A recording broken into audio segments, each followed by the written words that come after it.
Text the round robin your questions, comments, wagers. Give us a reason. Sleeper fantasy play, your best alternative line, whatever you have. Text the round robin 757 354 5517. Can you see by the dawn's early light what so proudly we hailed at the twilight's last gleaming, whose cross stripes and bright stars through the perilous fight for the ramparts we watched were so gallantly streaming, and the rocket's red glare, the bombs bursting in air, gave proof through the night that our flag was still there. Oh, sing the star-spangled banner yet wave, for the land of the brave and the home of the brave. This is the Deep End Broadcasting Network. You are tuned in to the Round Robin with Stephen Murray on Deep End Broadcasting.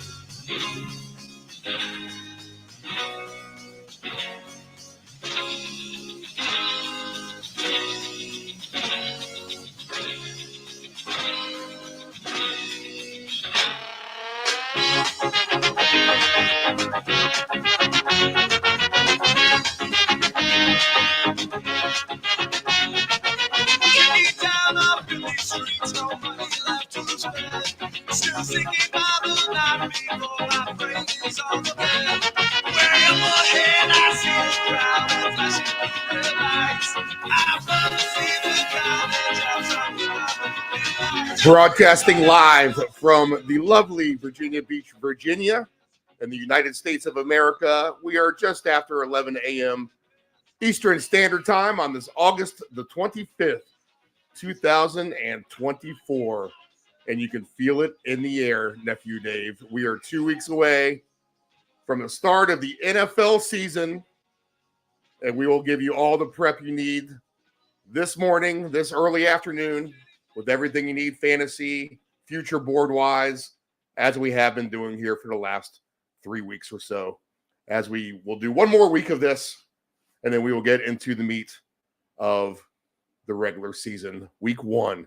Nephew Dave, college football yesterday.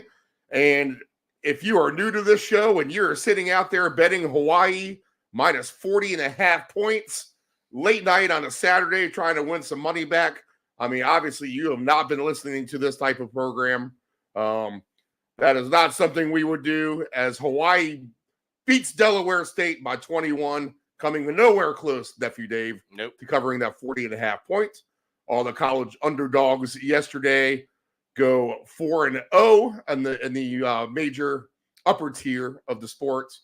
And in fact, one good outright winner, probably should have had three outright winners with the favorites in SMU and Montana State barely squeaking by at the end of regulation to win those games straight up. But, Dave, if you played all the underdogs yesterday, you had a good day. How about that? Indeed, you did. And I had a feeling that it might be that way. I had that feeling with Georgia Tech, and they won that one outright. Good win for them. And then I'm going to follow up with this, with the Hawaii thing. And I talked about it probably for a week. You know, I was wearing it out. I said, Hawaii, 40 points? Are you kidding me? They're not going to beat anybody by 40 points. Right. They didn't even come close to it. The two best plays maybe of the weekend were with Delaware State, and that just sounds as backwards as it could be. But they cover that spread easily. And then I had a play that was a little bit different. I took them for over 12.5 points. And there was a real nice plus 275 number on that. Yeah, that's a great way to play it too. And they hit that. They got 14. So, yeah, it was close. And I figured it would be. But, I mean, come on. If you can't muster up 14 points against Hawaii. I mean, they're not that great of a team, For, Steve. for you inexperienced wagerers out there, and there are going to be some new people tuning in every week who, are just getting into the gambling realm. The theory is this on that sort of thing. I mean, these kids haven't played a real football game in forever. I mean, these teams are always new every season. It's not the same team ever from the year before. It's always going to be different. And when you have that kind of circumstance, you can't take a position in which you're just going to lay a ton of points. Either it's SMU or even a team like Montana State, who is a division lower than New Mexico, going on the road to New Mexico and as a double-digit favorite. Neutral field in Ireland against two conference rivals as well. Right. Getting a lot of points with Georgia Tech. And like you said, Dave, Hawaii has no business being a 40.5-point favorite over anybody. And it traditionally, in past recent years, as long as I've been doing this, which would be more than recent years, that would be about 30 years plus at this point. In college football, if you just blindly take some of these bigger point spreads, like a Delaware State, you need to know nothing about them except for the fact that you're getting 40.5 points. And if they just happen to get, like Dave said, over 12.5 points, they get to 2 touchdowns, Hawaii is going to have the impossible task of trying to cover a spread at that point. So to all you new gamblers, you cannot lay giant college point spreads right off the bat. You need to take into account that these teams have not played, et cetera, et cetera, et cetera. And you know what? Grab all the points. If they're going to offer you 40.5 points, you might as well just take that route and take them, because you're not losing until you're down 42-0. I mean, you're honestly start as an underdog better. You're starting the game off already winning that bet. Right. And if you happen to score first, like they did in the Nevada SMU game, like they did in the New Mexico Montana State game, then trying to cover a big number, laying the points, is going to be an even more tougher task than what you had with the original number. Now I got to lay 32 points instead of 25 points. All right, in the case of SMU. And how about Virginia's own nephew, Dave? Virginia's own Harrison Burton down in Daytona at the Pepsi 400. When me and Anthony realized it was a Saturday night race, I'm like, yeah, you know what? I'll take $20 on Austin Cindric, who's won it for me beforehand at 30-1 odds. I was getting the same 30-1 last night. Yeah, I'll throw 20 on that. And then, you know what? Kyle Busch is due. We agreed on that. Let's go ahead and throw Kyle Busch in there. I'll go ahead and take $15 on him. Oh, and give me Harrison Burton as the long shot at 100-1 odds.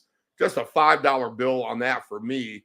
But the Ant-Man, I think, made out in a lot more glorious fashion than that, as he put down a little bit bigger wager than $5 on Harrison Burton at 100-1.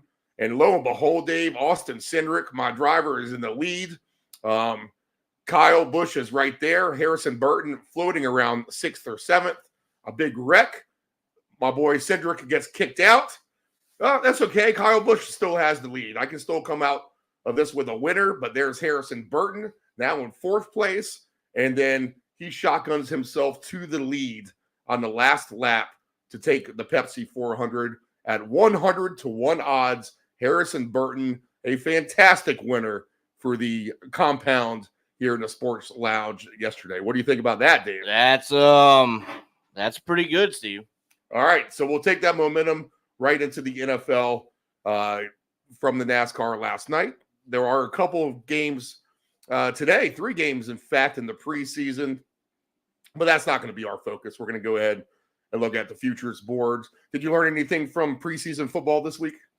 Well, I'll tell you what, Steve, I didn't watch a whole lot of it yesterday. I was tangled up in, college football returning, but I did look at scores and whatnot, and saw quite a few more overs than we've been seeing. Yeah, there's a lot of overs, and those numbers are popping up today, actually, as if you want to buyer beware on all these overs, I would say. Still. Right, but Tennessee is at the Saints today. Tennessee laying 5.5, 38.5.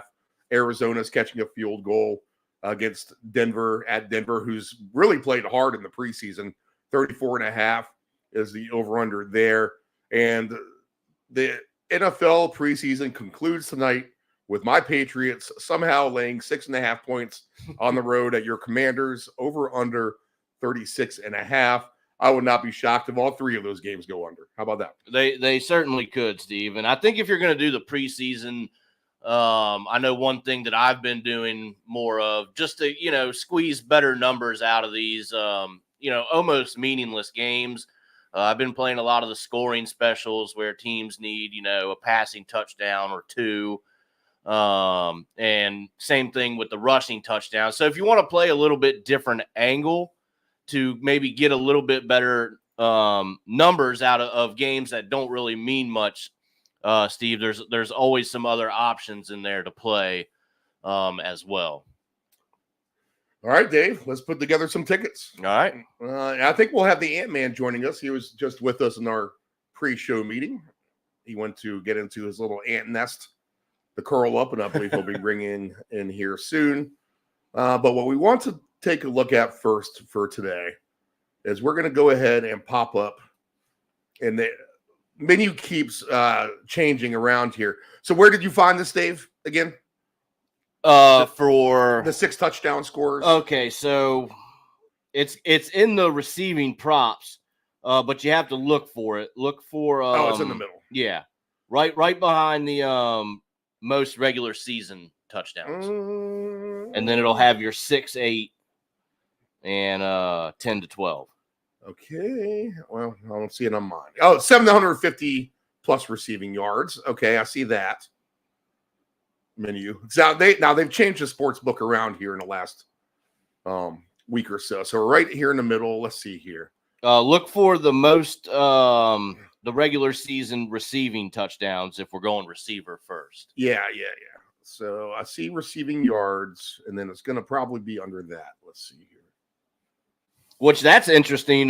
We might could get into that a little bit too.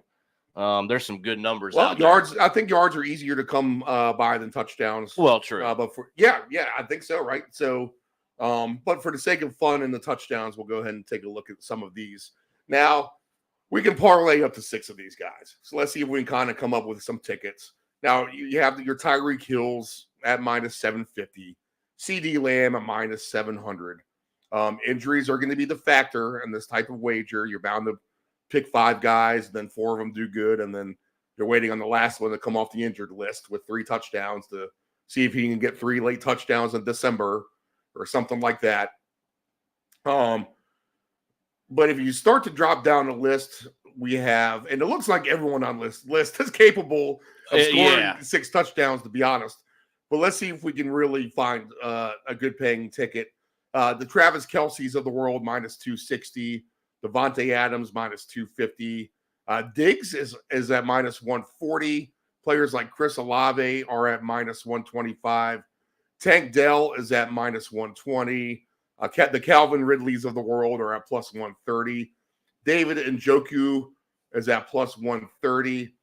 Brian Thomas Jr. of the Jaguars is at plus 150. And guys like Pat Freiermuth are at like plus 270. Jahan Dotson, the long shot on this list, plus 480 now with the Eagles after getting traded from your Commanders, Dave. What are your thoughts on that, actually?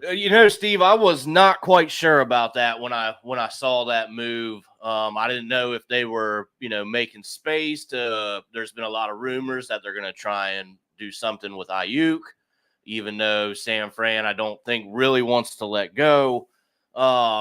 So they get a 3rd-round pick for it, which is, good for the future. The new management kind of wants to head in that direction. But still a little bit surprising, even though, he had a good rookie start, and then it's been kind of, rough sledding a bit for him. And it didn't make a lot of sense to me. You're sending them to a division rival, and it makes them that much better. Now they have a really good receiving core over there with a quarterback that can get it to them. So that one was a head scratcher, Steve, for me. Again, you made that division rival just that much better when figured they were already pretty good. Looks like they're going to be all in with the Eagles making that move. All right. I don't know. I mean, does that mean McCaffrey's just been playing better, Dave? I think so, and I think he's probably going to end up taking the slot. It's going to be Brown and McLaurin out wide in the 1 and 2, and then looking like there's McCaffrey probably. Interesting other receiver numbers here for 6 touchdowns. I see Bijan Robinson at plus 270, Brees Hall at plus 480. I'll throw a ticket at you right off the bat. This player did well last year. He kind of emerged when a lot of other players were injured. But Dontavian Wicks, the home run hitter out of the University of Virginia, is at plus 210 for 6 receiving touchdowns. I think the rookie in Buffalo has a great season. I think 6 touchdowns for Keon Coleman is well within reason for him. This one scares me a little bit just because it's Geno Smith, but hopefully we'll get some Sam Howell in there. But Jackson Smith and Jigba, I think will have a decent season as well. I think 6 touchdowns is completely within his scope at plus 170. Brian Thomas Jr., who is the LSU receiver on the other end of the touchdowns from your boy Jaden Daniels, he finds himself in Jacksonville where they need a receiver to step up. So he's in a great position to have 6 touchdowns at plus 150. And how about Christian McCaffrey? Well, yes, he runs it a lot, but 6 plus receiving touchdowns, I think is definitely in the scope for him as well. Plus 140 for him.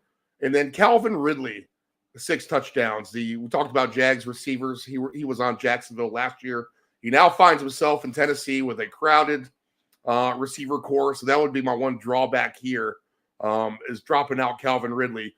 But this is a good example of a ticket you can come up with. Wicks, Coleman, and Jigba, Brian Thomas Jr., Christian McCaffrey, Calvin Ridley. $10 wins $3,339. If all 6 of those guys can get 6 receiving touchdowns. Your thought on those players, Dave? I like that, Steve. I like that. What do you got? So I went a little bit different. I put Marvin Harrison Jr. in there for 6.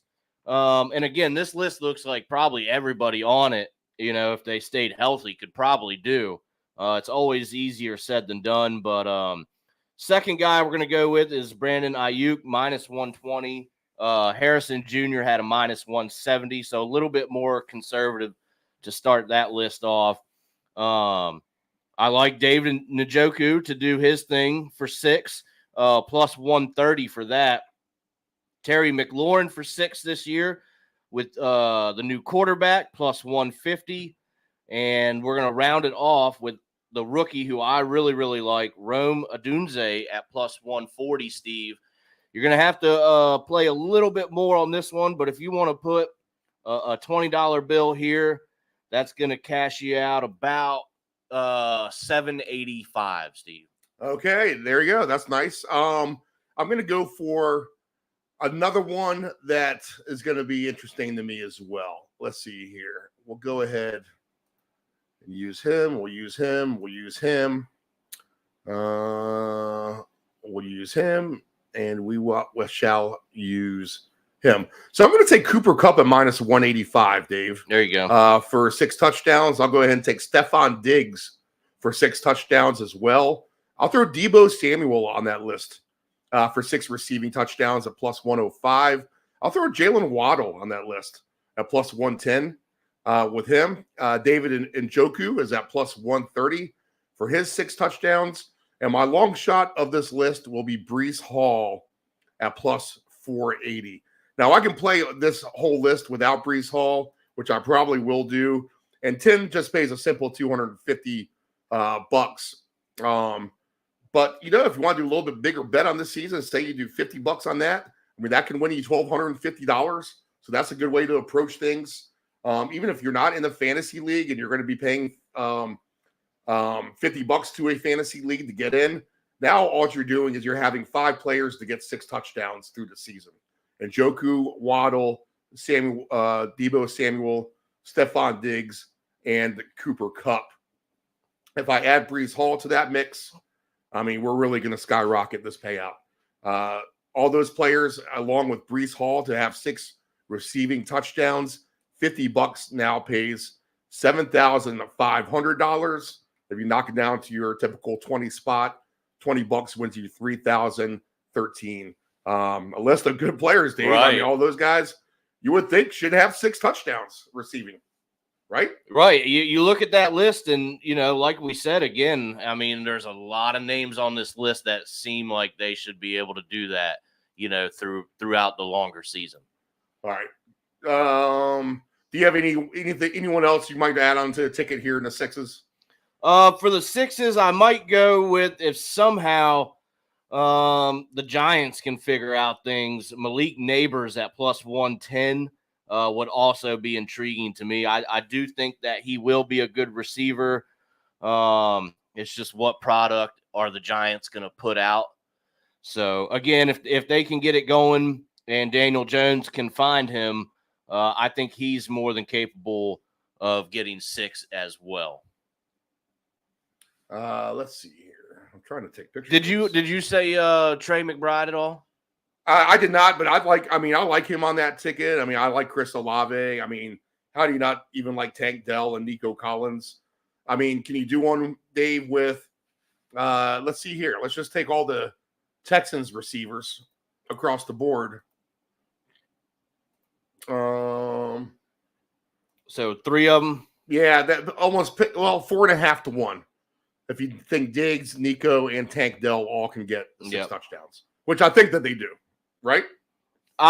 Well, we expect them to score points, so yeah, I think it's going to be spread around. So now I'll say this too: is that 6 touchdowns? It sounds like a layup, a little bit harder than it sounds too. Would you agree with that? Absolutely, yeah. That's again, you look at the list and 6 for these guys, but like I said, it's always, easier said than done when you're sitting with one of these guys towards the end of the season with 5, and that's all they come up with. Definitely can be frustrating. So, yes, Steve, I couldn't agree more that it's not a layup while it might sound like one. Okay, let's get to the 8 touchdown guys. Let's take a look at this one. Because obviously the numbers are better. A few different players on here, but where Tyreek Hill for 6 touchdowns was minus 750, he's now minus 260 for the 8. Justin Jefferson is minus 120. In fact, I think it was last year when I looked at Jefferson's stats. I'll pull them up here in a second. Let's see here. I'll get to that in a second. But Mark Andrews is plus 145. Marvin Harrison Jr. plus 160. Tank Dell plus 220. Amari Cooper plus 250. George Kittle's plus 290. Jake Ferguson plus 290. Roma Dunze plus 360. McLaurin plus 390. Dontavian Wicks is now at 5-1 for this type of bet. Jerry Jeudy 7-1. Let me start with you, Dave. 8 touchdowns here. A little bit pickier, a little bit harder. Would you take a full 6 complements of players, or would you actually try to play something like 4 different guys and try to hit them? So Steve, that's exactly what I would do. I would dumb it down to probably 4 or 5. And I have a 4-leg right now. That's going to cost you $10. Payout is, not spectacular, but Garrett Wilson for 8, Travis Kelce at plus 105. I like DJ Moore to kind of bump things up at plus 175. And then we're going to go back to it. David Njoku at plus 340. I think that's I think I like that one. That high number guy for me. So if you put a 10 down on this one, Steve, you're looking at about 436. All right. I'm going to add Keon Coleman back onto this ticket for Buffalo. The Bills are missing over 300 targets from last season. Someone's going to have to fill the void. Shakir's going to get a good amount of those, but it's got to be Keon Coleman after that in the tight ends. It really has to be. So for him to be a home run hitter, which he is, and to get 8 touchdowns, we just might find Josh Allen's new favorite target here. Plus 490 for him. So I'll throw him on a ticket. I'll go ahead I like Roma Dunze, but I don't know if I like him to get 8. That seems like a decent amount to me. But I'll tell you this, with Kirk Cousins in the fold now in Atlanta, how about a shot with Kyle Pitts now? Maybe this is the year he actually gets it going. So he's plus 340 for 8 touchdowns. So we'll throw him on the list. You got to figure Cousins is going to have a fantastic year. I'll go ahead and throw Jake Ferguson on there too at plus 290. I think he can have a successful year with Dak looking towards his tight ends like he likes to do. So those 3 players alone, $10 wins 1,000. And if I got to add one more to this, which I will for 8 touchdowns overall, go ahead and give me. I hate to take Chris Olave because he could be just a lone focus there for defenses against the Saints. And I mean, you got to live with Derek Carr at the end of the day, getting that to him. So I won't go Olave, but go ahead and give me Cooper Kupp. I'll throw him back on the list as well to strike back. And now this ticket with Keon Coleman, a Kyle Pitts, a Jake Ferguson, a Cooper Kupp, $10 wins $2,470, Dave. I like that.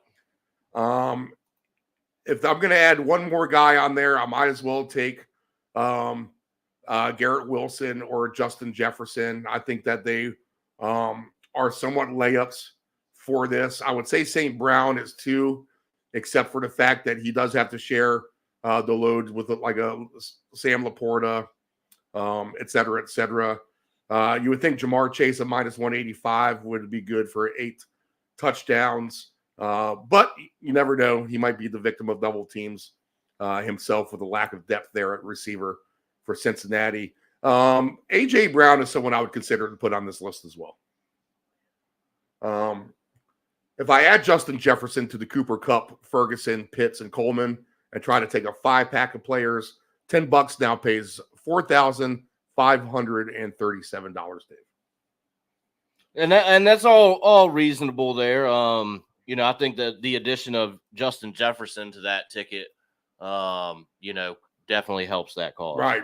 That really juices that up in a good way.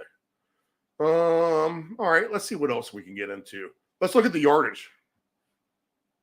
I mean, I guess it's the same type of deal we're looking at here, but yards are just easier to achieve on the overall. Now, 6 touchdowns for Tyreek Hill is minus 750. For him to get 750 yards, he's minus 9,000. So the payout numbers not necessarily as good on these, but let's see what we can find up here. And I'm going to look towards the underdogs on this list as well. This is to achieve 750 yards. So that is right about 47 yards a game, David. So these receivers would have to average 47 yards a game, provided that they stay healthy. Now, I would throw Roma Dunze on this list. Definitely. To get 750 yards. So I'll throw him on there. I'll go ahead and throw, and this would be the Ant-Man calling in. I'll go ahead and on the 750-yard receiver list, I'll start with Roma Dunze. I'll go ahead and throw Keon Coleman on there as well for 750 yards receiving.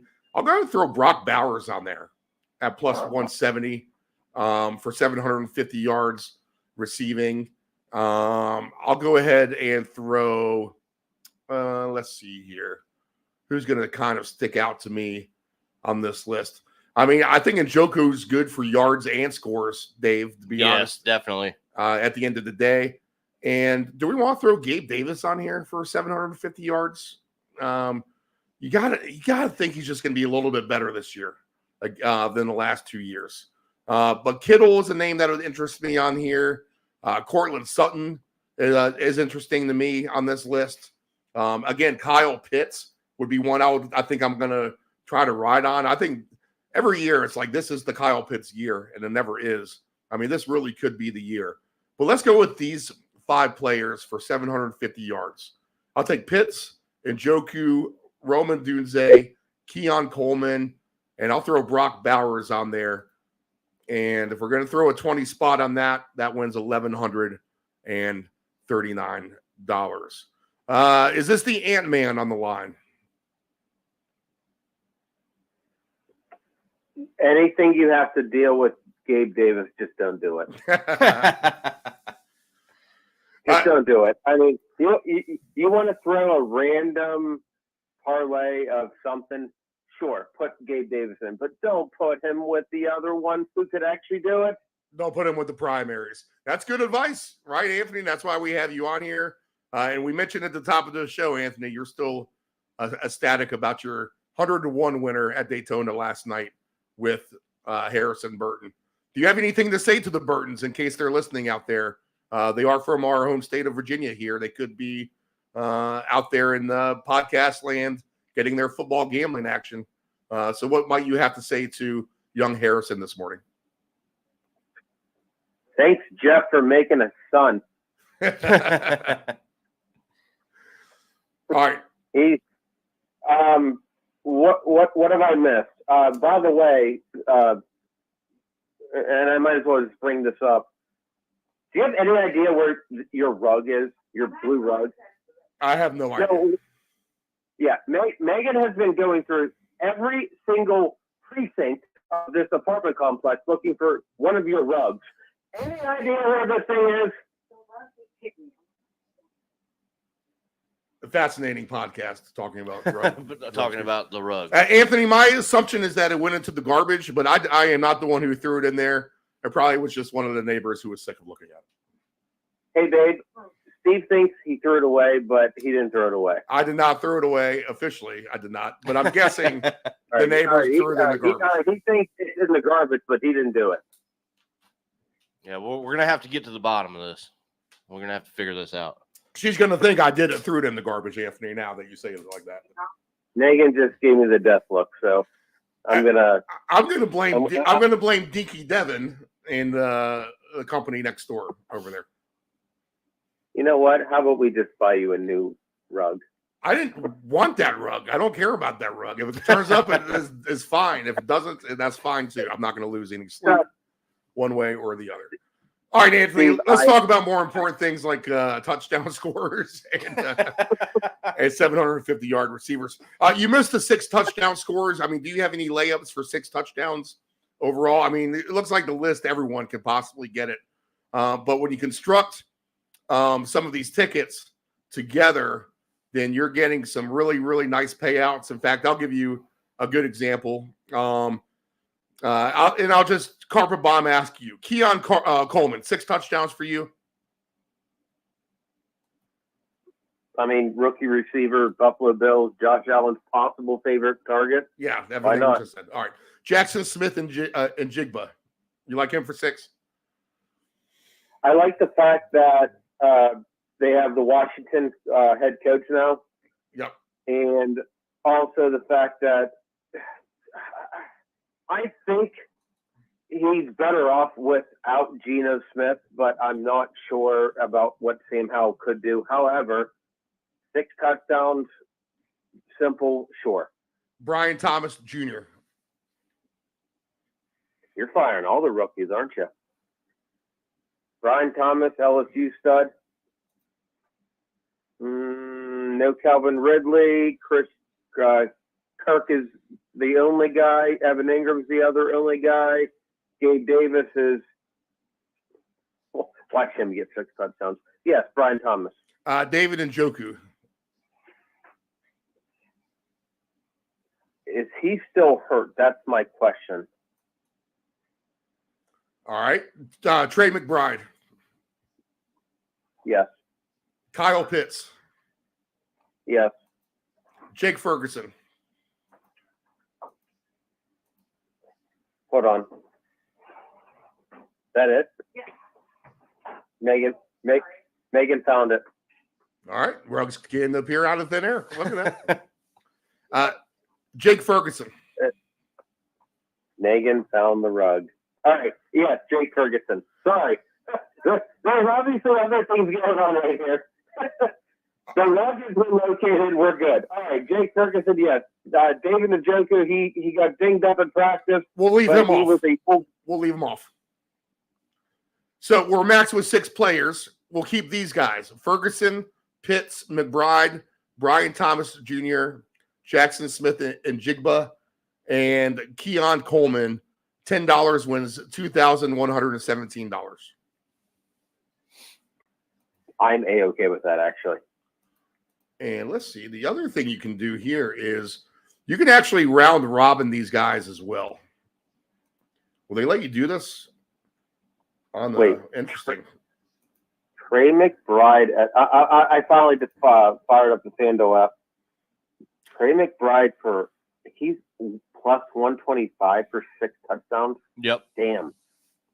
Kyle Pitts for 130. As long as Kirk Cousins is healthy, then why not? Because you saw what he did with T.J. Hawkinson. That dude had 5 touchdowns last year before he got hurt. As long as Kirk Cousins is healthy, Kyle Pitts to the moon. I think 6 is the fun one. I think that's the achievable one, and you can get money in the bet. It's really you're just a bet against injury. It has to be at this point, right? And the guys who don't get 6 touchdowns, I mean, the team's just really doing bad, or it's injuries. I mean, there's Zay Flowers at plus 105. I mean, you got to be able to throw him on the list. I do like Diggs. I do like Olave. I mean, there's any number of directions we can go there. Let's spruce it up. Let's spruce it up some more. Let's go to the 1,000-yard receivers. How about that? Players to get 1,000 yards. And guys like Tyreek and CD are the favorites. Tyreek minus 1,300. CD Lamb minus 800. If you get to the next tier of receivers, the Garrett Wilsons are minus 250. Chris Olave's minus 165. Cooper Kupp plus 105. George Pickens, you could find a hard way to get to 1,000 yards with no help on the receiving end of things in his receiving core, plus 120 for him. Amari Cooper's plus 120. 1,000-yard receiver in Trey McBride plus 230. Kyle Pitts 270. Christian Watson plus 490. Roma Dunze plus 490. Christian McCaffrey 10-1 odds. The Carolina rookie Xavier Leggett 13-1. Curtis Samuel 8-1. So 1,000-yard receivers, boys, a little tougher here. Yeah. So what's the angle? You just find 3 guys you want to try to ride with, I think? I think so, Who have plus money as an underdog. All right. So if that's the case, I'm going to go ahead and try with Tank Dell at plus 280. And I get it. There's a lot to share back there, but he is a home run hitter for sure. I'm going to go ahead and add on. Go ahead and give me George Kittles for the 49ers.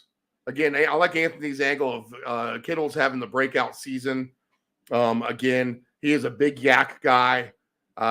So this would be to average in a game somewhere around 62 yards, 63 yards in a game. So Kittles, I think, can do that. I think Tank Dell can do that for sure. And then the other one I'll throw on will be Amari Cooper. I'm going to trust him to get to 1,000 yards as well. And I think this is the kind of play where you do a little bit of a bigger bet, maybe a 25 or $50. So I'll go ahead and throw the $50 amount out there. So these 3 players to get 1,000 yards: Kittle, Amari Cooper, Tank Dell. $50 pays $1,664. All right, Dave, give me 3 guys you think can get 1,000 yards. All right, if we're going by way of the $50 bill here, the 3 guys that I'm going to go with, we're going to start off with my guy, Scary Terry McLaurin, with Jaden Daniels back there. I think that's going to be a good connection throughout the year. Terry has done it before. What are his odds? Plus 120 for him. Okay. Then I'm gonna step it up a little bit, and I'm gonna go with Trey McBride for plus 230. And then I'm gonna round this off with the rookie Brian Thomas Jr. at plus 320. So a 50 on that, you're looking at 1474. All right, that's a good payout. All right, Anthony, 1,000-yard receivers. Who might you be looking at? I'm looking right now. My internet's a little choppy, so I can't look up anything. However, I'm looking. Actually, let's see. Stand by. Oh my God. Why is the internet breaking right now? If I'm actually looking at all of this,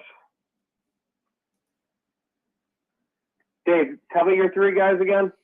Was Fine. McLaurin, Brian Thomas Jr., and Trey McBride. Okay, Steve, did you say Amari Cooper? Yep.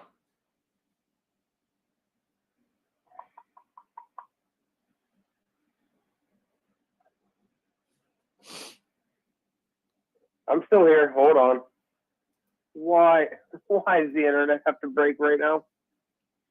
All right, Amari Cooper.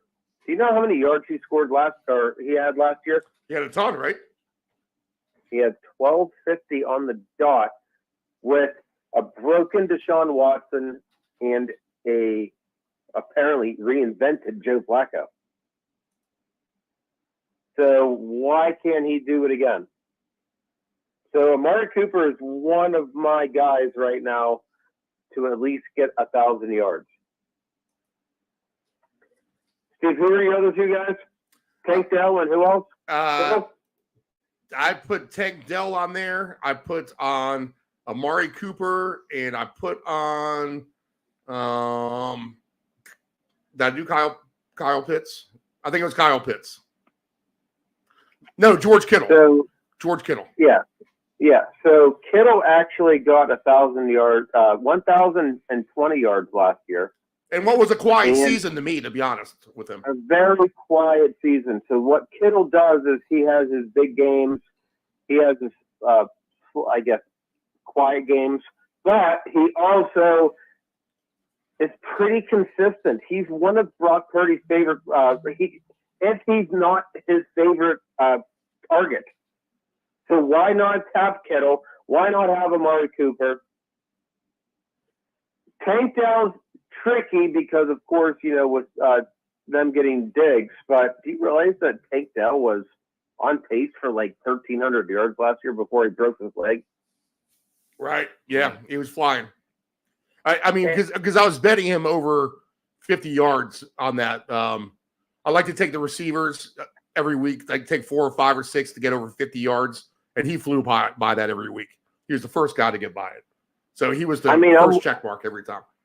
I mean, I'm just looking at fantasy. So he got hurt in week 13. So 14, 15, 16, 17, 18. So that's what? That's 5. I'm just looking. So week 3 at Jacksonville, 145 yards. Week 9 against Tampa Bay, 114 yards. Against Arizona, 149 yards. He pretty much got half of it in 3 games. Why can't Tank do this? Yeah, I like it. Yeah. I'm throwing him on there. All right, so Tank. I'm doing this right now. Tank, Kittle. Tank, Kittle, and Amari Cooper. All right, love you, sweetie. Love you. Bye. See you in a bit.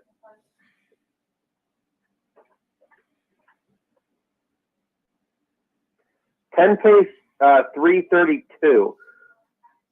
Yeah, so that's why you got to put $30 on it or something. But just for fun, why not throw Cortland Sutton in there? Remember, Steve, we were talking about this last night. Yep, we were. You throw Cortland Sutton in there, that $10 goes from $330 to $1,420. How many yards did Sutton have last night or last year? I'm working on that, actually. God, stupid internet.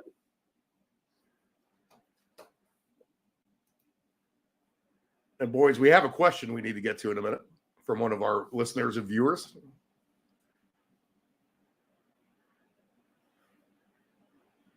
So Sutton had 772 yards last year. Yeah, see, that's what was scary. Good. But That's scary. But he also had stupid Russell Wilson throwing it to him. and Yeah. I think the rookies at the end of the day will just scare me away from him. Well, Bo Nix might help him get there. Yeah, he might, but he might not, and that might kill your ticket. Right. Where the other three guys sound like they're locks. I just can't say that for Cortland Sutton at this moment. Now, for someone like Amon-Ra St. Brown at minus 490 to juice it up a little bit more, or Justin Jefferson just to juice it up a little bit more,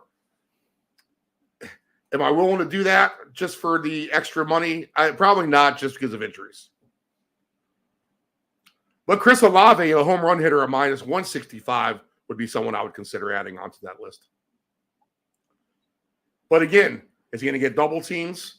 Garrett Wilson, 1,000-yard receiver, right, Anthony? Minus 250, he'd be one to kind of perk things up. As long as Rodgers stays healthy, and even if he gets hurt again, sure. Right. All right, boys, we got a question from the audience. Fantasy football related. This is Caden. He just drafted his 12-man PPR league as a $200 buy-in. All right, so this is a big money league, and he wants our thoughts. This is his roster: Jalen Hurts, Amon-Ra St. Brown, Marvin Harrison Jr., John Connor, Rashad White, Curtis Godwin, Evan Ingram, Jackson Smith and Jigba, Khalil Shakir, McLaughlin, Chase Brown, and the Ravens defense. I'll start here, Caden. Hurts is the interesting one to me because where are they going to divide the line with him and Saquon Barkley, trying to keep him happy? Are they going to bypass some of these tush pushes in order to give Barkley the ball some more? That's just kind of one of the more random questions that I have there. I love your Amon-Ra pick, obviously. I think you have a potential gold mine stud in Shakir that I'm sure you drafted late. Rashad White will get you some points out of the backfield as well. John Connor should do decent for you. Harrison Jr., I guess you got to assume he's going to be good, but I think everyone just assumes that no matter what. What if he just kind of takes a half a step back?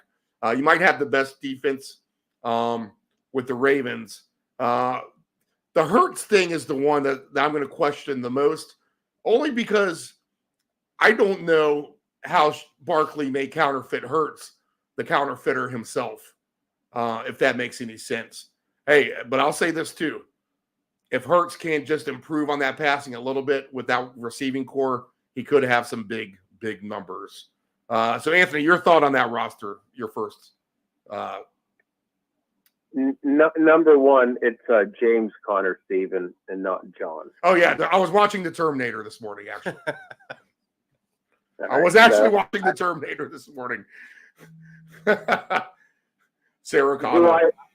I don't mind that. The fact that you have arguably the best quarterback in fantasy this year, Jalen Hurts. I don't care about the tush push because guess what? He's still going to get in the end zone.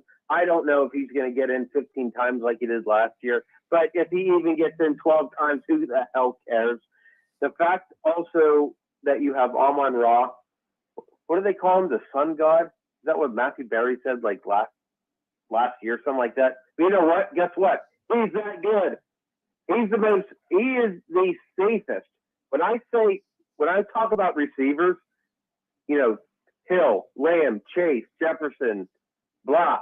Guess what? Amon-Ra is the one guy I actually feel good every single Sunday, knowing he's not going to do something really stupid.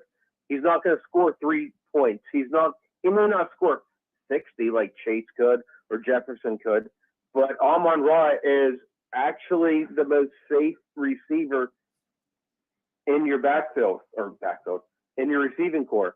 So I love that 100%. What else? What else does he have? Hurts, Amon-Ra, Marvin Harrison, James Conner, not John Connor, Rashad White, Curtis Godwin, Evan Ingram. I know you're a fan of him this season. Jackson Smith, Khalil Shakir. He's my under-the-radar potential fantasy stud that you're going to be able to get at very into the drafts, from what I've learned in my mock drafts. But go ahead. Chris Godwin, Stephen, not Curtis Godwin. Chris Godwin, yes. Okay. So Curtis Godwin's the old his uncle, famous uncle in the NFL. yeah, so Godwin, I love the pick. Actually, you have a slot guy in Tampa Bay. I know that the coordinator has left, but as long as Baker and Evans and Godwin are on the same page, the only thing I'm worried about with your team is the fact that you have Godwin and White, same team. On top of that, you also have Harrison and Connor. Never a bad thing. Typically, what I like to do when I play my best ball leagues is I like to stack, my teams. Like the Harrison, Kyler Murray, maybe McBride stack with the Lions. Godwin, Laporta Potty, Amon-Ra, whatever. If this is a season-long league, you just have to temper expectations, especially during certain bye weeks and whatnot, and also matchups. On top of that, especially with the Lions when they're on the road. However, I don't mind this. And I love the fact that you said Chase Brown. You know why? Because I think he's going to start in the later half of the year. You know why? Because Zach Moss isn't that good. He was just good in an absolute emergency situation when he had to fill in for Jonathan Taylor for the Colts, and Chase Brown, he's doing good for the Ravens, for the Bengals. Do not mind that. Keep him on your bench, but get ready to fire him up. All right, so some Chase Brown predictions from the Ant-Man. Dave, do you like this team? Yeah, overall, I think that's a pretty good team. I'm especially would be excited about the Hurts and the receiving core. So I think you're really well covered there at quarterback and receiver.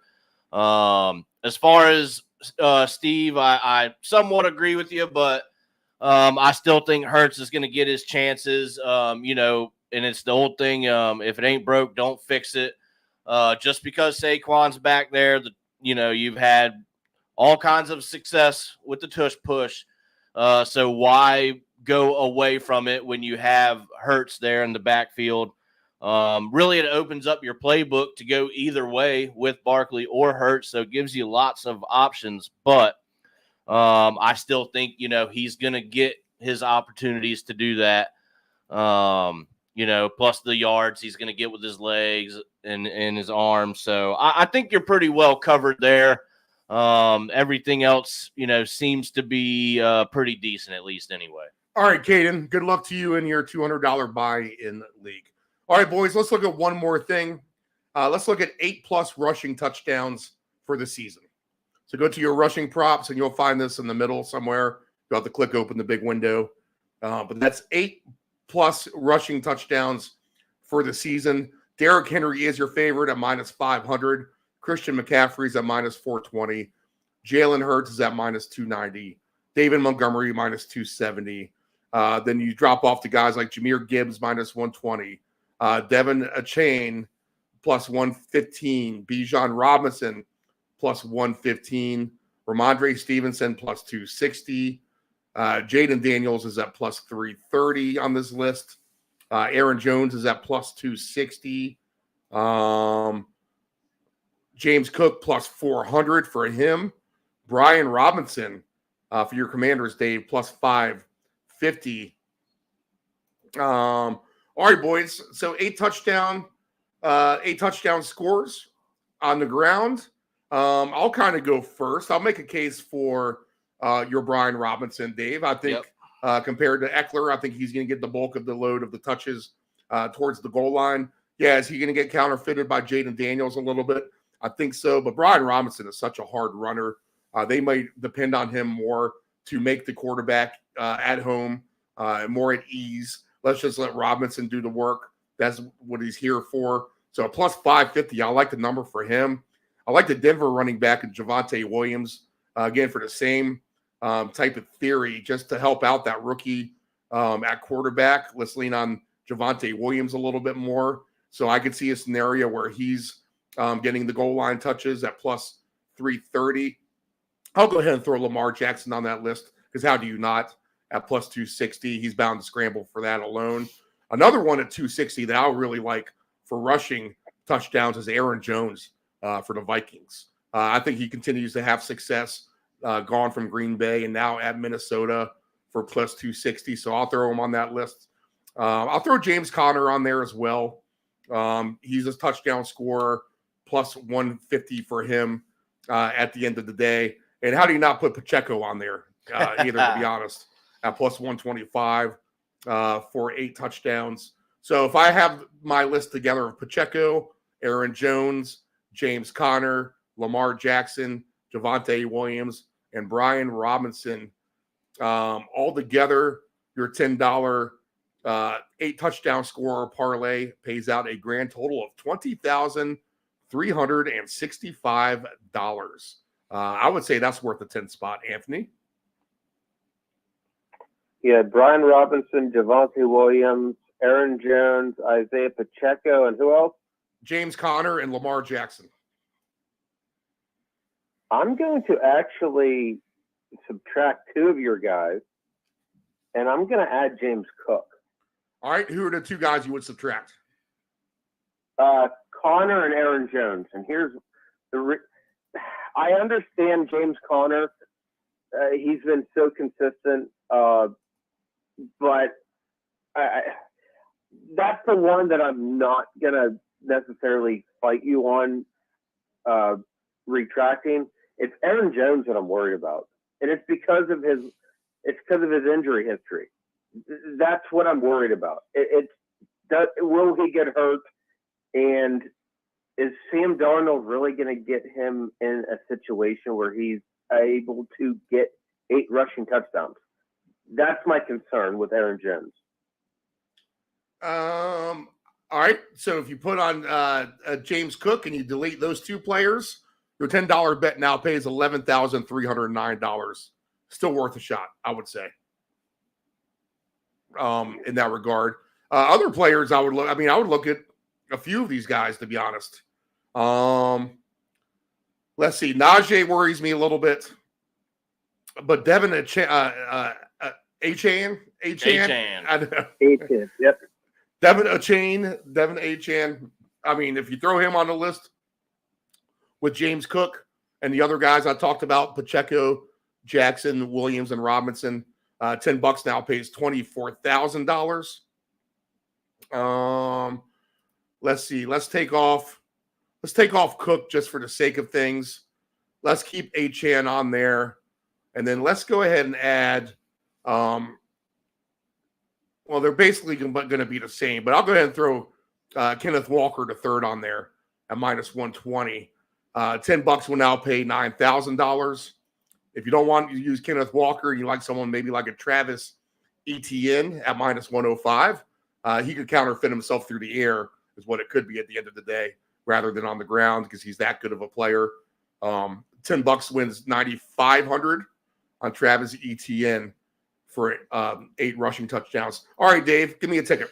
All right, Steve, I'm going to go. I agree with pretty much everything you said there. I'm a little surprised at the number that Brian Robinson is getting. He is certainly capable of that. I definitely like Isaiah Angry Feet Pacheco. So I'm gonna water this down a little bit more conservative. I'm going with 4 guys. They're going to be Breece Hall minus 110, Raheem Mostert. I'm going to take him instead of Achane, plus 105, and then Robinson and Pacheco to round that out. You're going to want to put a 20 on that for 1124. All right, yeah, not too bad. $20 to win 1124. 8 touchdowns for Mostert, Breece Hall, rushing touchdowns. Yep. Isaiah Pacheco and Brian Robinson. Now, I'm going to possibly play, and this is a little birdie that I've been listening to as well. I mean, I'm high on Pacheco. Anthony, I know that you're high on Pacheco as well. But he really could have a fantastic year scoring. He just runs so hard. So at plus 650 to have 12 rushing touchdowns, I think I'm willing to throw him on that list. And then if I need to find one other player to possibly get 12 rushing touchdowns, I mean, it is hard to do, but why not Christian McCaffrey just at plus 140? So McCaffrey and Pacheco parlay, if you want to go ahead and have some fun with that, 12 touchdowns each. And maybe even throw Jalen Hurts on there. Why not, right? 12 touchdowns for him on a tush push. But you could actually round robin these three guys. And the 3-game parlay for McCaffrey, Hurts, and Pacheco, $10 wins you 521. $50 will win you 2,600. And then if you want to do 2-game parlays for these guys, let's see. You're going to get some decent payouts as well. Let me just do these straight up. Well, we'll do McCaffrey and Pacheco since that's the initial one. But $50 wins you 850 on that. If you do Pacheco and Hurts, know that that's going to be closer to $1,000. And then McCaffrey and Hurts will pay the lowball number overall. Just $50 will win you 300 at the end of the day. But if you want to have any 12 touchdown scores, and Anthony, I didn't really let you finish with an 8 touchdown ticket yourself. Do you want to hit an 8 touchdown ticket and then give me a 12 touchdown ticket? I'm actually enjoying the fact that you guys are talking about all these guys. Wow, I'm actually making this terrible bet we're about to talk about. Okay. So what I did, oh my God, this is terrible. But, where is it? So 8 rushing touchdowns, right? Yeah. So we talked about Brian Robinson. That number should not be 550. I don't care that Eckler's there. I don't care. If Daniels can actually do what he needs to do, then Robinson is going to be at least in the area, in that 7, 8, 9 touchdown range. James, I'm sticking with James Cook. Give me 8 touchdowns from him. Javonte Williams, I hope he can do what he needs to do with Bo Nix at the helm. 8 touchdowns, I'll take it. Isaiah Pacheco, he's one of my favorite players. He's in my 3rd round. Like, I don't see how I'm not going to have him in the 3rd round. I don't care if he's going pick 39, 40, 41, because I'm picking like the early 3rd round. I'm taking him. I don't care if it's a reach or not. Give me Pacheco all day. Achane, as long as this dude does not get hurt, he's going to eat. He might be part of the 12 touchdown scorers. I don't care about Mostert. Give me Achane. And then, you know what? Just to sprinkle my own amusement, why not throw Josh Allen in there at minus 195? Josh Allen, where is he at on this list? Why not? Why not just... What's his number? Oh, I see it, minus there. 195. Okay. So that $10 bet of Robinson, Cook, Javonte Williams, Isaiah Pacheco, Devin Achane, Josh Allen, $10 wins 10,217, Anthony. I know. I just made it. Yep. All right. Well, I'm saying that for the listener's sake, okay? Quit giving me a hard time here. Like the rug lady does. All right, 12 touchdown scores for you. I've only made one bet. However,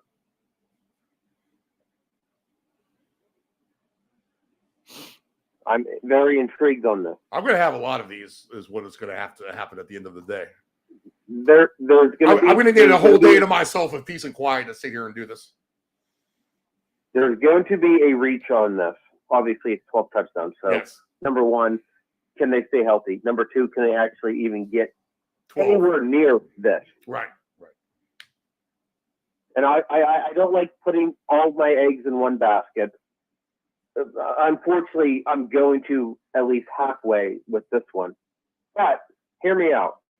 I'm going to go with Achane again, at least with this one. Now, folks, if you guys are listening, don't pick Achane to do all this, and then don't pick Josh Allen to do all this, because all it takes is one injury, the season goes south, blah, blah, blah. Spruce it up. deviate with your people. I don't care. Pick someone else. However, in this little exercise, Achane for 12, and I think he's very capable of doing this. He had 8 last year. He just got hurt. So if he got 8 last year and he got hurt, I'm pretty sure what did Mostert get? Dave, look this up. What did Mostert get? Like 20 touchdowns last year? Yeah, it was quite a bit. Let me I'll do some research on that. The Dolphins are going to score. So 8 for 12. Got it. So here's my next reach. Is Anthony Richardson going to stay healthy? Because if he stays healthy, this dude's going to get nothing more than rushing touchdowns. That's all he did last year before he got hurt. The dude had 4 rushing scores, I believe. 18 for Mostert, by the way, last year. 18 for Mostert. What if Mostert gets dinged up? I don't care. I'm taking him. He's plus 550. I mean, and he had 18. I mean, yeah. I would take both of them, actually. Right. Like, I wouldn't care. Like, I don't care. You can sell me on Mostert. You can sell me on Achane. I don't care. Like, humor me. But, so with Richardson, week 1, 40 yards and a score. Week 2, 35 yards and 2 scores. He got hurt week 3, so he didn't play. Week 4 against the Rams, 56 yards and a score. That dude got 4 rushing touchdowns in 4 weeks. Why can't he do it again? And plus, after everything you've been seeing on the preseason Twitterverse, if you want to call it, Richardson does nothing but throw it to one guy and run. So all he has to do is just get his act together just a hair, and I'm okay with 12 rushing scores. Anyway, my next 2 guys, Josh Allen, 12 rushing scores. You got it. You know why? Because he got 15 last year, and he doesn't have Diggs, and he doesn't have Gabe Davis. Bills are going to be a juggernaut. Give me Josh Allen. The one that I'm worried about, I've already made the bet, so I can't take it away, is Joe Mixon. You know why? Because he plays for the Texans. And he got 9 scores last year for the stinking Bengals with a broken Joe Burrow and a backup Jake Browning, and he still got 9 scores. I know Singletary got 4 or 5 scores last year for the Texans, and I know Dameon Pierce isn't I know he's not that good anymore, but you know what?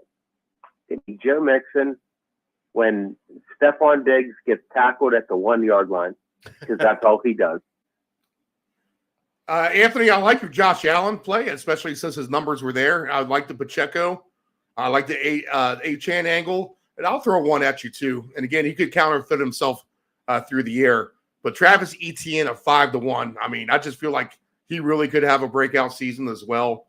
I don't think 12 touchdowns is out of the realm of possibilities for him. And what I would think the AFC South is kind of like a Pac-12 type of division where there could be a lot of points scored. And considering you have nice weather, domes, et cetera, give me Etienne, Pacheco, Allen, and Devin Achane, $10 to win $12,275. You can round robin that as well. That way, if you hit 3 of the 4, you're still going to get a nice payout. If you add $20 for that round robin, your average payout on that is about $1,000, a little bit more. If you hit 3 of the 4, and then if you want to put $10 on each of the 2-game parlays, that way you still get a nice, decent little payout and your money back at the end of the day. Let's see. So this is a total of a $90 investment to win $18,684, and your 2-game parlays for $10 will average out somewhere around $350. That will cover your $90 entry fee, give you an extra $260 for the New Year's to go out and party on the weekend in January, or to buy in for your NFL playoff bets or futures at that point as well. So just hitting 2 of the 4 will hit a payout of Allen, Travis Etienne, Pacheco, and Devin Achan. Nephew Dave, do you have a 12 touchdown scorer list? I do. I was going to go originally with a 3-leg parlay, but I've since moved it to 4. We're going to start with Derrick Henry plus 115. Pacheco finds his way on there plus 650. That's a pretty good number for him to do that. My long shot at 18-1 to do this is James Cook. I put him on there, and then of course, if I'm gonna use them elsewhere, I might as well stick to my guns here and go with Raheem Mostert at plus 550. If you do something like this, you'll probably definitely want to throw a round robin on it. But the straight parlay of $10, should these guys, find 12 rushing touchdowns, will net you $19,900. Yeah, and if we do that in the round robin style as well, betting the threes at $5 a piece, and then also betting the twos at $10 a piece, you're going to average out to about a $600 payout if just 2 of these guys hit, Dave. And then if 3 of the 4 hit, you're going to average out to about $2,000 with the threes, and you'll add on 3 more payouts of the twos, so you will get yourself $3,000 plus $1,800, almost $5,000 anyway on that. So that's a fun way to do it. All right. So moral of the story is this, listeners and viewers, is that you can take your $10, you can take your $5, and you can sprinkle on some of this stuff and have a lot of fun with it for your season props and really get some really big payouts. I mean, some of these guys where it almost sounds easy, I mean, the $10 payouts are, $3,000, $4,000, even $20,000 in some cases. And really, you're just hoping that things stay healthy for the most part. I mean, I think that's mainly the big deal. How does Devin Achan not get 8 touchdowns? I mean, right. That just is my thinking at the end of the day. And that list is strong, but that's why these bookmakers are making money as well, because you have 5 players, 4 of them look good, and next thing you know, one of them's in the stinker. Like with my 6 touchdown list last year, everyone got there except for Odell Beckham Jr., who got hurt. And then I had another list of 1,000-yard receivers in which Calvin Ridley came 7 yards short for a winning ticket. And then another one where Kelsey sat out the last game because they didn't have to play, and he only needed like 6 or 7 yards to cash another ticket. So close but no cigar in all 3 of those plays last year for me. But I think I'm going to have a few more. I mean, I'm going to take $200-$300 at the end of the day and play a $10 here, a $5 here, a $10 there, and hopefully one of them or 2 of them will match at the end. All right, boys, any last words from you guys? Nephew Dave? I think that's going to do it. Definitely found some good props here. We'll definitely, Steve, I'll be following suit with you, sitting down on the couch and looking at a couple of these possibilities, because there are some fun ones there for sure. All right, Ant-Man, what do you any final words for you? I'm just looking at the 6 touchdown parlay. I love the fact Ferguson, McBride, Pitts, Njoku, Thomas, and then Jigma. $10 paying almost $1,700. I might throw another 10 on that and make my own round robin. Right? Yeah, and we're gonna have to stare at each other's phones, boys, before the season No doubt gets started. That way, that will be a refresher to all of us on some of this stuff as well. I try to take pictures of some of my tickets, but man, it's just overwhelming trying to keep up with all these bets we want to do. All right, guys. So go ahead, Ant. I mean, it's wonderful looking at it. It just sucks that injuries are going to, knock on wood, injuries always suck, and that's what, derails us from, us cashing it. But when we're looking at this and we see the odds, we see the numbers, we see We see the roster construction. We see all the coaching changes and all the blah, blah, blah. When I look at some of these numbers, like Dave, I did not know that Brian Robinson was 550 to get what? Yeah. I love that. I don't care about Austin Eckler. I can give two rips about him. Give me Brian Robinson for 8 touchdowns. I don't care what he did last year. I don't care that the Redskins or the footballs or whatever team you want to call them nowadays. I don't care what he did. You know why? Because he's there now and he has a good quarterback. And who's that offensive coordinator? Cliff Kingsbury. That guy from Arizona. Yep. Yeah, he's pretty good, isn't he? Yeah. He's pretty good. He's pretty good as a coordinator, so I'll take it. All right, guys. Good stuff. We'll get together one more last preseason week for Labor Day next weekend. Anthony, you'll be out of town, so we'll excuse you until week 1. Nephew Dave, I'll get back with you next week. All right. And what we'll do now is we're going to go ahead and bring on my man on the West Coast. He is a columnist with Field Level Media. He is a senior analyst at Stat Factor. He is the founder of MrFantasy.com himself. He is our NFC West, NFC West expert when it gets down to the nitty-gritty. But we like to talk all topics with him, and I think I'll start with a little baseball. But from Castro Valley, California, and here's what we're going to do too, guys. This is worth your listening to, is he's going to dissect my mock draft that I did this week as well. And we'll talk a lot about the players I drafted and the players around them and strategy. And it was kind of a weird draft scenario too, Dave, because like I said, like I told you off the air, is the one lesson that I learned from doing the mock draft is that you need to do this on a computer and not on a cell phone because you have more tools at play. And what happened is I ended up drafting the wrong player first than I initially wanted. I really wanted to start my mock draft over with, but I figured for the sake of this program that would actually be a good lesson to go over and discuss when that kind of thing happens and just kind of go from there. So without further ado, from Castro Valley, California, our man, Dave Del Grande.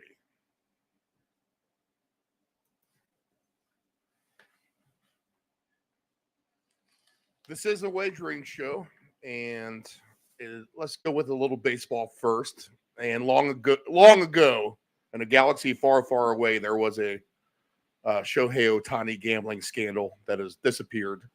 And then he goes ahead and collects the 40-40 on the same night. Stolen base, grand slam, walk-off home run. Probably couldn't have done it in any better way. And I think at one point early in the season when people were trying to find other candidates to be the MVP, like Mookie Betts, etc., Ohtani should be running away with it. I think the odds say so at this point. But what about Ohtani? 40-40 here over the weekend. Well, it is amazing that Ohtani and Judge are both playing at such a high level at such a, at the same time. I'm a pretty old guy. I go back to the days of Mays and Aaron, of course, Bonds, and so many great players. You just don't see this that often. I mean, even in other sports, you talk about the greatest of all time. It's very rarely do you have Chamberlain and Russell going at the same time. I mean, maybe Bird and Magic, right? Yeah. Bird and Magic were at this level. I mean, they were, great players, but crying out loud, every time either one of these guys steps in the batter's box, it becomes like Bonds. I mean, you really do have to turn around and say, man, if you're rooting for the other team, like, I hope he swings at a couple of bad pitches because if we throw him strikes, that ball's going over the fence. And then, on top of that, as you indicated, Ohtani does more than that. We don't even see him pitching, which he's done really well. It'd be hard for me to believe that he could come back next year and have his typical pitching year and have one of these hitting and running years at the same time? There's just no way. That's almost fathomable. But I wouldn't put anything past the guy at this point. It is incredible to watch. And, unfortunately for those of us who like to root for the underdog, like to root for, anybody other than the Dodgers and Yankees, these guys are playing for the Dodgers and the Yankees. So let me say this too. I mean, if you're not watching the game by chance and you see that he's at bat on your telephone, it's almost like you have to go to the clicker to turn on Aaron Judge to make sure you don't miss him hitting the ball 450 feet outside of Fenway Park or wherever he's playing. And I'll say this as well. I was looking at an article about Judge the other day. Baseball just doesn't do a very good job to me in marketing their superstars. What do you think about that? I agree. We're seeing it of all sports in women's basketball. Right? Yeah, you're correct. Women's Caitlin's basketball everywhere. Yep. Right. I understand where the old guard is coming from in women's basketball. We don't need to get into a big tangent there. But you know what? We've always played some pretty good ball. You just haven't noticed. Okay, that's on us. But now you've got this remarkable player who we could all relate to, shooting these 30-point shots and 15 assists a game.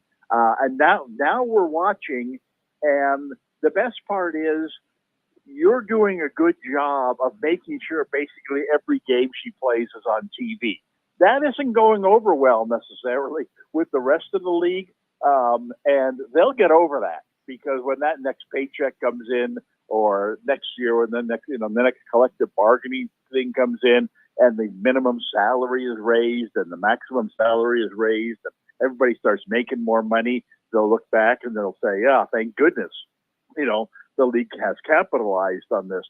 But I don't really understand. We get baseball games on TV on a regular basis.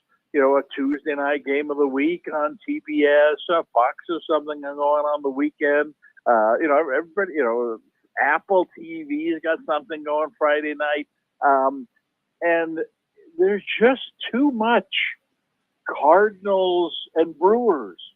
It's like, whoa, I understand Ohtani's playing the White Sox tonight, but I'm not even a Yankee fan. No, excuse me. Judge is playing the White Sox tonight. Whatever, Ohtani could play in the White Sox. But give me the bad game with the good player rather than the good game that I really don't care that much about. I agree with what you said there. Do you think the Dodgers are the favorites in the National League? And I mean, kind of a logjam there in the American League. I mean, who do you like right now to get into the World Series if it were to start? Well, it's the pitching has been such a big question mark problem area this year. Yes. For so many teams. It was good to start and then it fell apart, at least right. And from then, my observation. And we've, boy, how many times do we have to have this drummed into us that the team that pitches well is going to win at the end. I mean, the Giants, we talk about the teams out here. I've seen both ends of it. The Giants won 3 championships within 5 years, which is as good as any other team has done over a 5-year span, recent history. And yet, I don't even think they won a division title any of those years. And they didn't even make the playoffs one of the 2 years in between, and maybe even both of the years in between. But they got their pitching lined up. They got Madison Bumgarner in 2014 basically single-handedly carried them through the playoffs. It's not what you do in the regular season or how exciting you are or how many 40-40 guys you have. It comes down to, well, is Verlander healthy? Because if he is, he's going to dominate the playoffs like he always does. And that's the other side of it that I've been on, that the A's had really good teams, over the last decade. Hard to believe, but it just seemed that they ran into Verlander's team in a 5-game series. They saw them in game 1 and 5. They couldn't beat them. The other team won 1 out of the other 3 games, and there goes your really nice season, where you've had all these great players. So that to me is the biggest issue with the Dodgers. I don't think they're not going to win the championship with the pitching staff they got now. But can Buehler come back and pitch better? Can Kershaw come back and pitch? Give them something, so that these guys they're calling up from the minors and have done fine in the regular season, but have no playoff experience.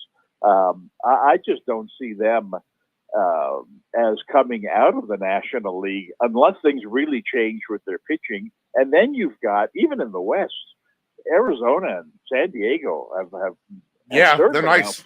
They're nice. They've outplayed the Dodgers by far, over the course of the last 2 months. Now, like I said, can that change? Because the Dodgers do have a lot of pitching. It's just a matter of it's got to get healthy. All of a sudden, the Phillies, who seemed to be maybe that team that was going to be, the favorite. Maybe they still are the favorite, but not the way they played recently. The Braves are struggling to make the playoffs, or another team you would think, well, they got to be in there, right? So it's, I think the National League is very, very wide open. I think you'd even say that about the American League. Again, you look at who won the American League last year. Well, it was the Rangers, and they, typical Bruce Bochy, what he did with the Giants. He had these veteran pitchers, and it didn't really matter how they did in the regular season. They were ready to go come postseason time, and they dominated the postseason. And the American League, I think is, I think Baltimore would be a fun team to see have some success in the postseason, but they're this team that I'm talking about that, wow, they've got like 7 pitchers on the injured list, and, are they coming back? How healthy are they going to be? They already don't have a lot of playoff experience, and this is allowing other teams, to think that they're going to be this team that wins. But if you look around, the Cleveland or Minnesota, is it Houston again? Maybe, right. Is it the Yankees? Oh boy, I don't really see that. I don't see a real outstanding team there. And the Yankees, they're going to be as good as everybody else. If, you got Cole pitching well, you got some of their other guys, pick it up, because they do have a veteran pitching staff. But again, like the Dodgers, they've all got to be healthy and ready to go. So if the playoffs don't start today, the playoffs start, fortunately for some of these teams that I've mentioned, they start a month from now. And so you've got a whole month of September to get your ducks in a row. And I think the team that does the best job of doing that is going to be the favorite moving forward. Is there a team on the outside looking in the playoffs right now that you think can crawl into there? Well, I don't think you can write off basically anyone, right? Who's got a chance. I mean, I'll give you an example. It sounds silly and sound homerish until you realize I'm not a Giants fan. But if you look at the Giants, and they're 5 games out of the last playoff spot, you would say probably at least a medium long shot, not even to make the playoffs. But they have Logan Webb, and they have Blake Snell. Nobody has touched Blake Snell for about the last 7 starts that he's made. I mean, he's the one guy in all of baseball who you would say, well, we don't want to face him in a playoff series because he's what Verlander was 10 years ago. The only question is not a question of whether he's going to pitch shutout, is whether he's going to pitch a no-hitter. He's on an incredible roll. And like I said, they have Webb, who's one of the top pitchers in the National League, right behind him. And they have Ray, who's, again, coming back from an injury. He's had some good games. He's had some bad games. But, he's a former Cy Young Award winner. If he gets on a nice little roll, now all of a sudden, you've got the best 1-2-3 pitching combination in all of baseball. Do they have enough hitting, to make a run? Well, like I said before, we've seen this before from teams like the Giants. And no, they don't have. They have certainly a below-average hitting team, but with Webb and Ray and Snell pitching, you don't need that much offense. So again, I'm not trying to tell you the Giants are going to win a championship. It's just that a team like the Giants with that kind of pitching, and all of a sudden you start lining it up and they start rolling. They're. I would take them at whatever 20-1, as opposed to taking somebody at 3-1, and I'm not really sure that their pitching is going to line up. So I think that's what we're looking at in both leagues. I think there are teams like that,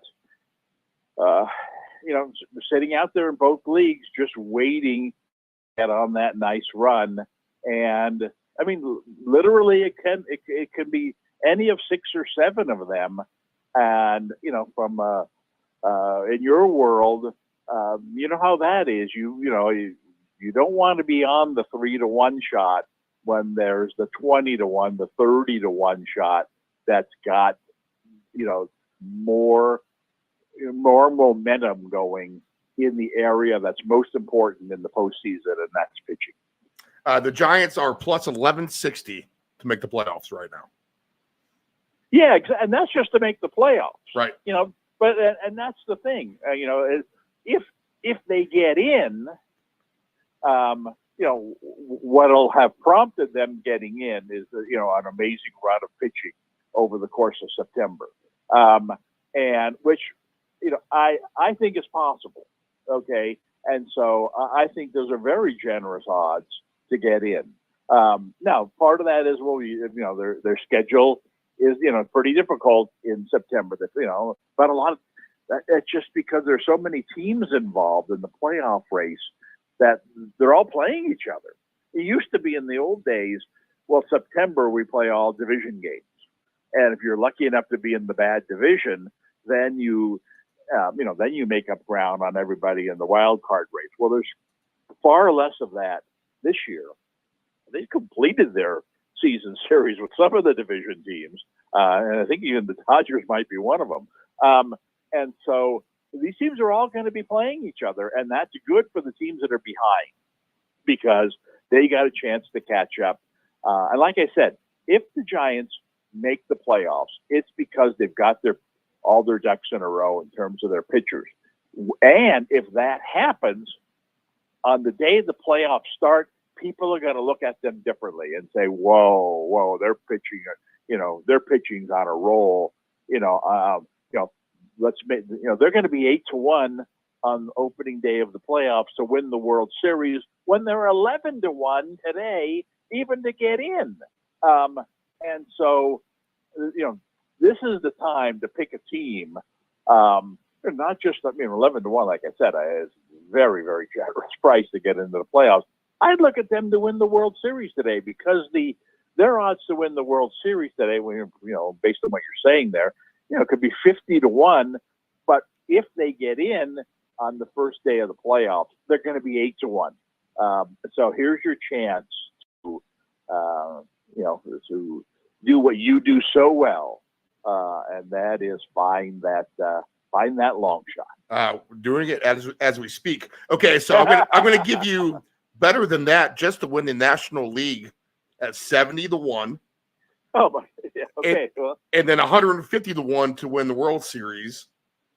And I'll give you another one just for the same thing that you said.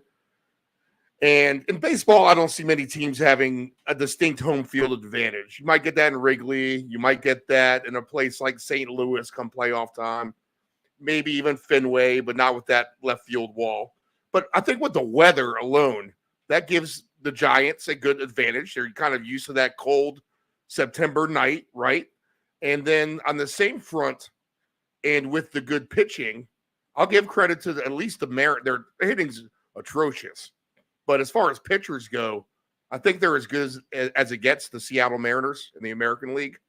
So if we take something like the Mariners and the Giants to meet in the World Series, as the Mariners themselves are plus 350 to make the playoffs, a $10 bet on that with the Giants and the Mariners, $10 wins you 23,420. So that's worth at least a shot, right? With everything that we've just said. The problem there is that, ironically, the Mariners are playing the Giants right now. Right. Right. And the Mariners. Oh my goodness, they look terrible. And obviously, you don't fire your manager. They just can't hit. They can't hit. Basically. Yeah. And but like you said, they do have that pitching. That's intriguing. But that speaks to what we've been talking about here, and that is that I think it's wide open on both ends, and you have. I mean, you know how it goes. The Dodgers have one of the most popular players. The Yankees have one of the most popular players. That's going to attract the money to them. You're paying a tax. Yes, and they don't necessarily have the best team. If you look at the standings, you would think, just based on the headlines, wow, the Yankees got to be running away with the AL East, and I'm sure, of course, the Dodgers are running away with the NL West. They always are. And you better take a look at your newspaper if anybody still gets a newspaper. The Dodgers are ahead by 3 games, and the Yankees are they even ahead anymore?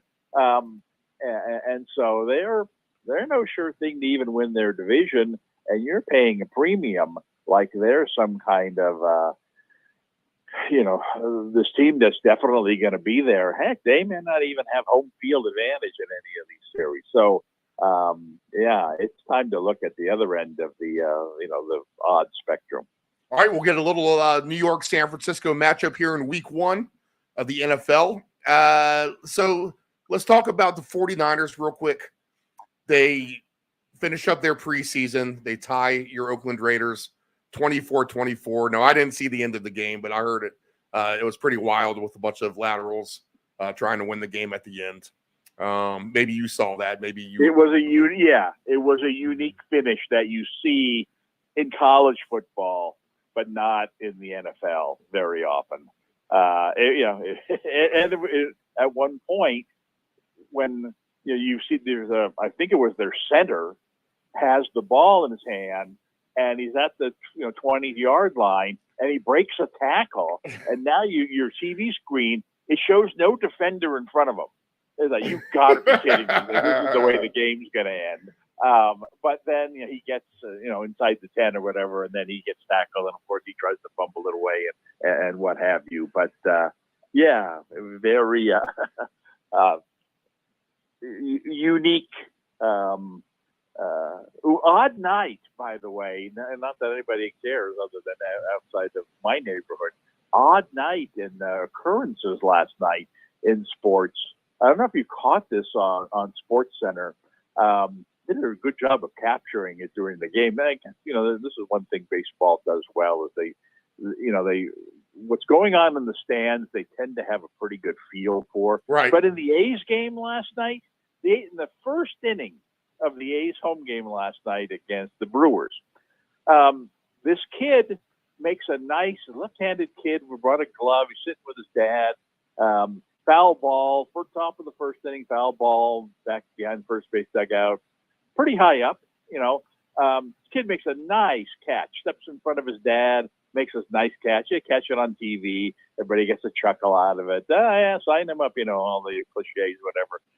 Later on in the inning, there's foul ball. Again, you don't think anything about it. Foul ball, okay, 1 and 2. Come on, let's get a hit now. And all of a sudden, the broadcaster, whoa! What the heck has just happened? And then they're like, "You're not going to believe this." And then they, after the next pitch, they show this same kid, right? Ball goes to his left this time instead of his right. He reaches over. He makes a nice backhanded catch. Same guy, right? Like, oh man, how many times do you see in the same game one guy catching the ball twice? Happens once in a while, not very often. Right.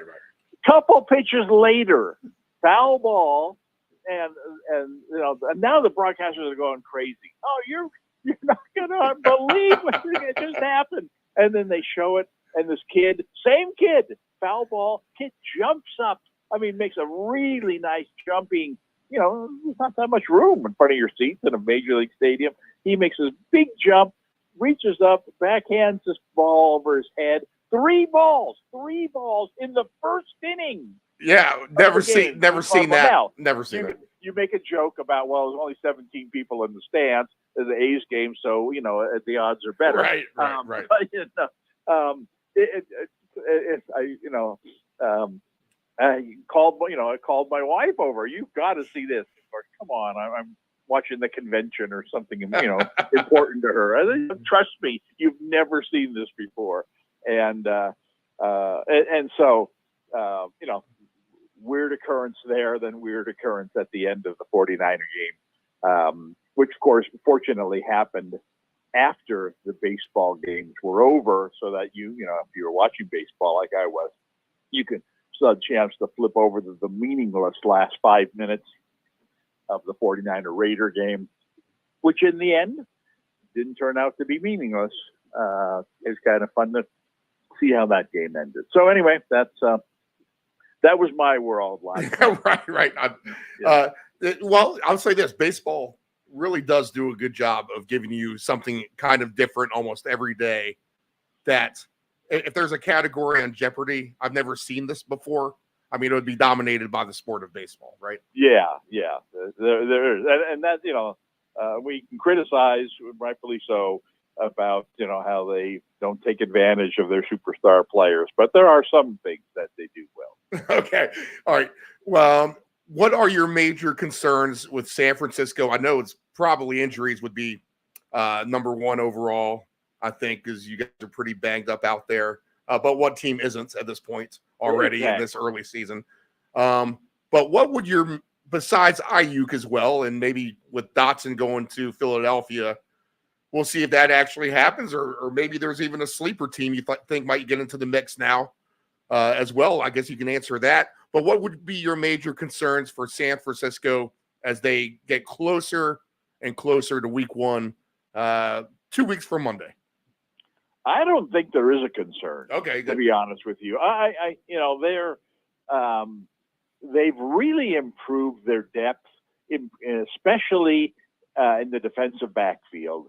And they were playing guys at the end of this game last night where I thought, well, why do they got their starters out there? And in fact, no, these are now their second and third string guys who, have made starts for them the last couple of years. And so that was an area that they've been vulnerable in the past. Now that's really no longer the case. They're pretty strong defensively all the way around now. Of course, offensively, we know all about that. They've got this quarterback who seems to do no wrong, but he's got maybe the best running back with them. He's got great receivers with them. They got a pretty good line. I mean, they have enough depth of talent and even depth of superstar talent that they can afford to lose a couple of guys here and there. Even if Ayuk doesn't play for them this year, I don't think that's going to be that big a deal. They to me look like they're the best team going, especially in the NFC. And so, what's my level of concern with them? Like I said, I think it's very close to zero.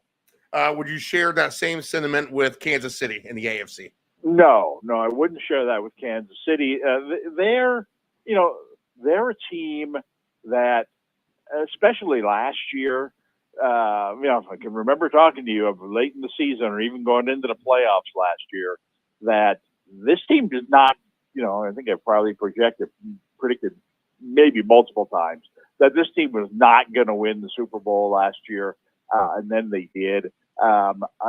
They're a team that seems now to be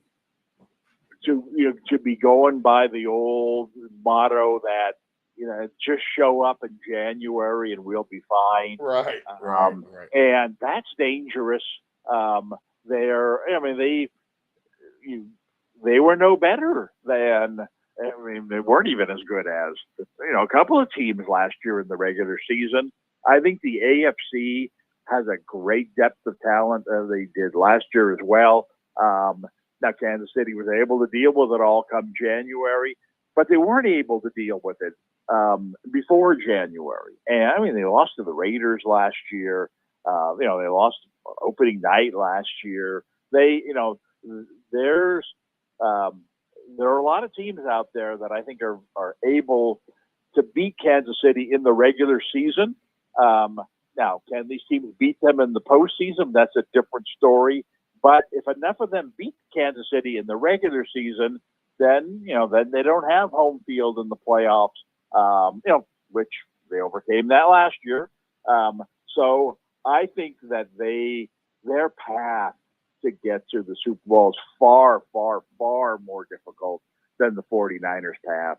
And I don't even think Kansas City is a lock to make the playoffs.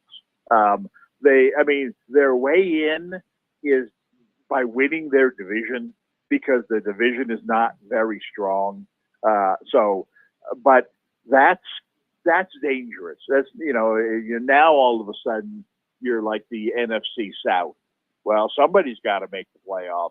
One of these teams is going to win the division. Yeah, but that doesn't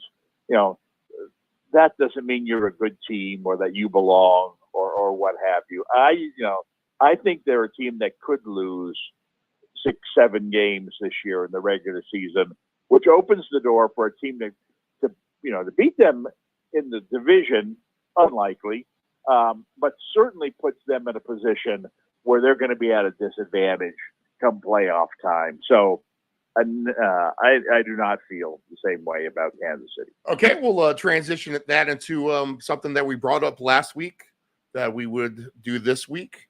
And we'll kind of see if there's any teams crawling onto our radar or teams we're really trying to push off the radar and putting them kind of towards more that do not bet list, we'll say. I'll say this. I'll start right into that division itself with the Chiefs. And I've asked myself that question. If they just don't win that division, then who is it? And I think the obvious answer to many, it comes with the Chargers. But we've mentioned, the lack of receiver depth there potentially. First-year coach. They want to run, but then they have Herbert as well. Can that translate into a lot of wins at the end of the day? And then I don't think you're very high on your Raiders here at the beginning of the season. And the Broncos, I think, just automatically kind of get pushed aside as a joke a little bit. But they actually had a nice end of the season last year. And usually when teams kind of finish the season strong, winning the majority of their games in the last 6 weeks or so. And I mean, correct me if I'm wrong, but I think they ended up getting the 9 wins, right? Denver last season, which is kind of shocking to think after getting stomped by Miami. They look good in the preseason. I know that doesn't mean much, but maybe Sean Payton has something going there. So I would say that the Broncos are starting to climb onto my radar a little bit. What do you think about them? And then what team might be kind of crawling onto your radar that from the preseason that you haven't thought maybe would be doing as decently or optimistic in your own eyes anyway at this point? Well, I agree with you that if I had to pick one of the 3 teams to possibly shock everybody and win the AFC West, it would be Denver. But that isn't because I think Denver's any good. It's because the other 2 teams, I just don't see. I don't see. The Raiders last year. Went 8-9, and it's kind of similar to what we've seen from the Raiders in recent years. I thought they had a pretty good season and still went 8-9. I can't imagine them winning more than 9 games this year. If I had to pick over or under, I'd say under the 500 mark for the Raiders again this year. And then you've got the Chargers, who I think did the right thing in bringing in the coach, and they haven't. They've underachieved for several years using. Going in the direction that they were before. Now they're going to go in a completely different direction. But in order to do that, you've got to really strip down.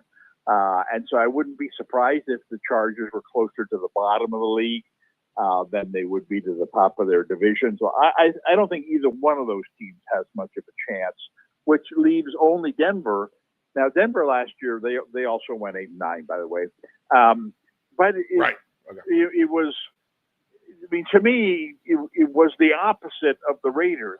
I thought the Raiders had a pretty decent season, and they finished 8-9. I thought Denver was a laughing stock, and they finished 8-9. And to me, that's an indication that Denver's a little better than you think they are.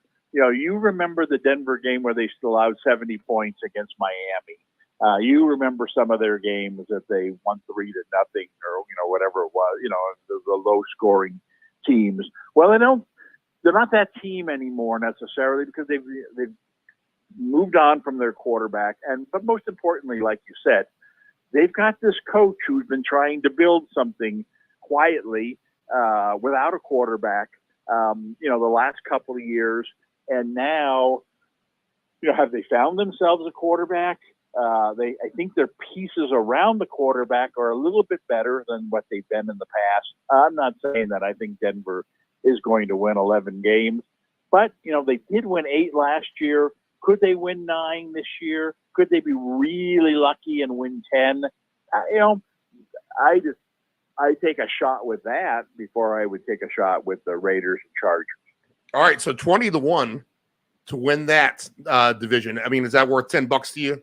Just for Why fun not? at the beginning? Yeah, like I said, Okay. that comes down to, I think, if you ask me who's going to finish among the Raiders, the Chargers, and the Broncos, who's going to finish first, I would take the Broncos.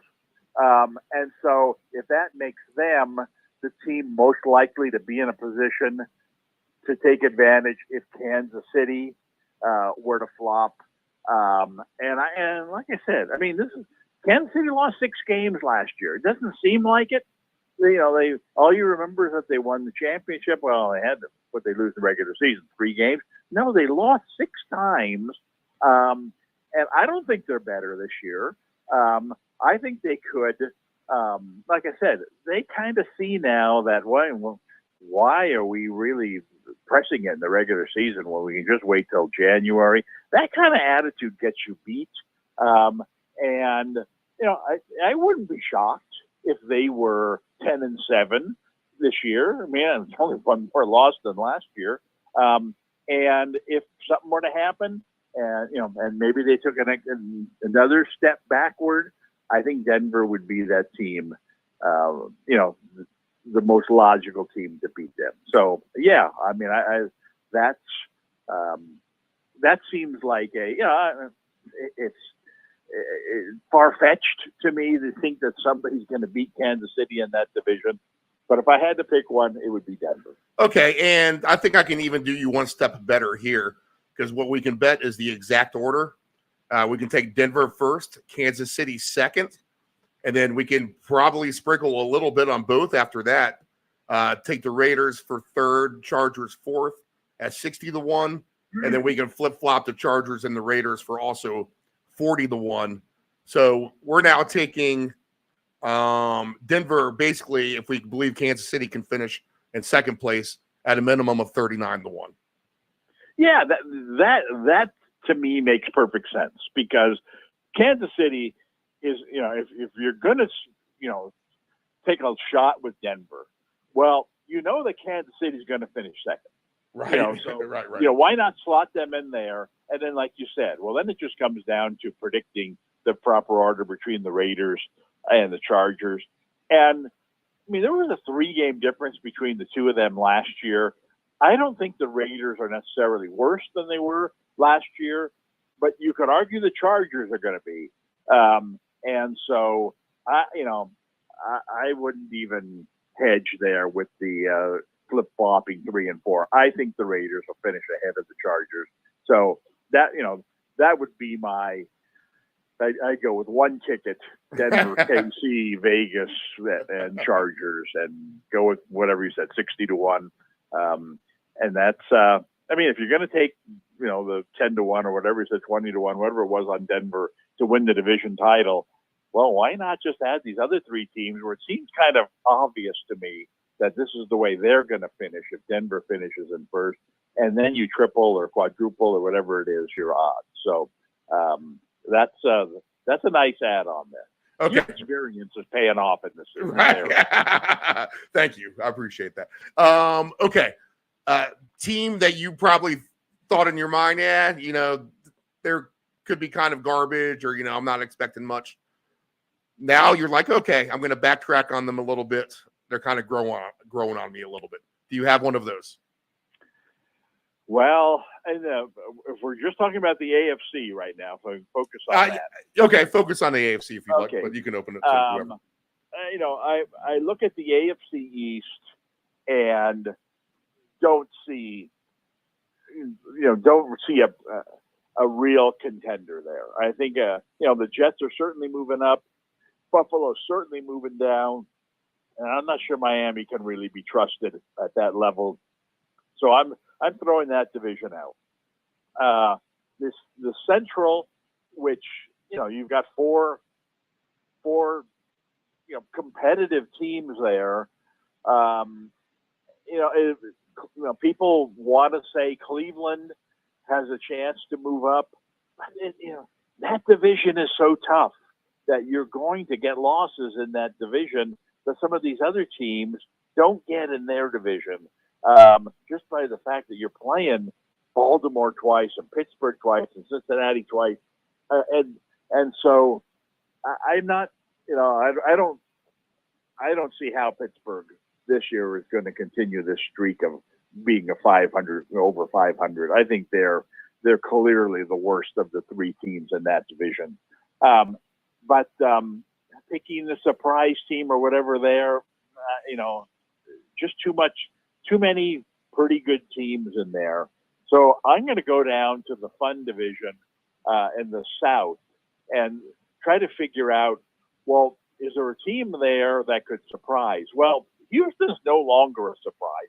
They've gotten to the point where, they're a pretty solid favorite in my mind in that division for no real good reason. I mean, they're a good offensive team. They're not a good defensive team. They don't really have the experience in close games. They did win the division title last year.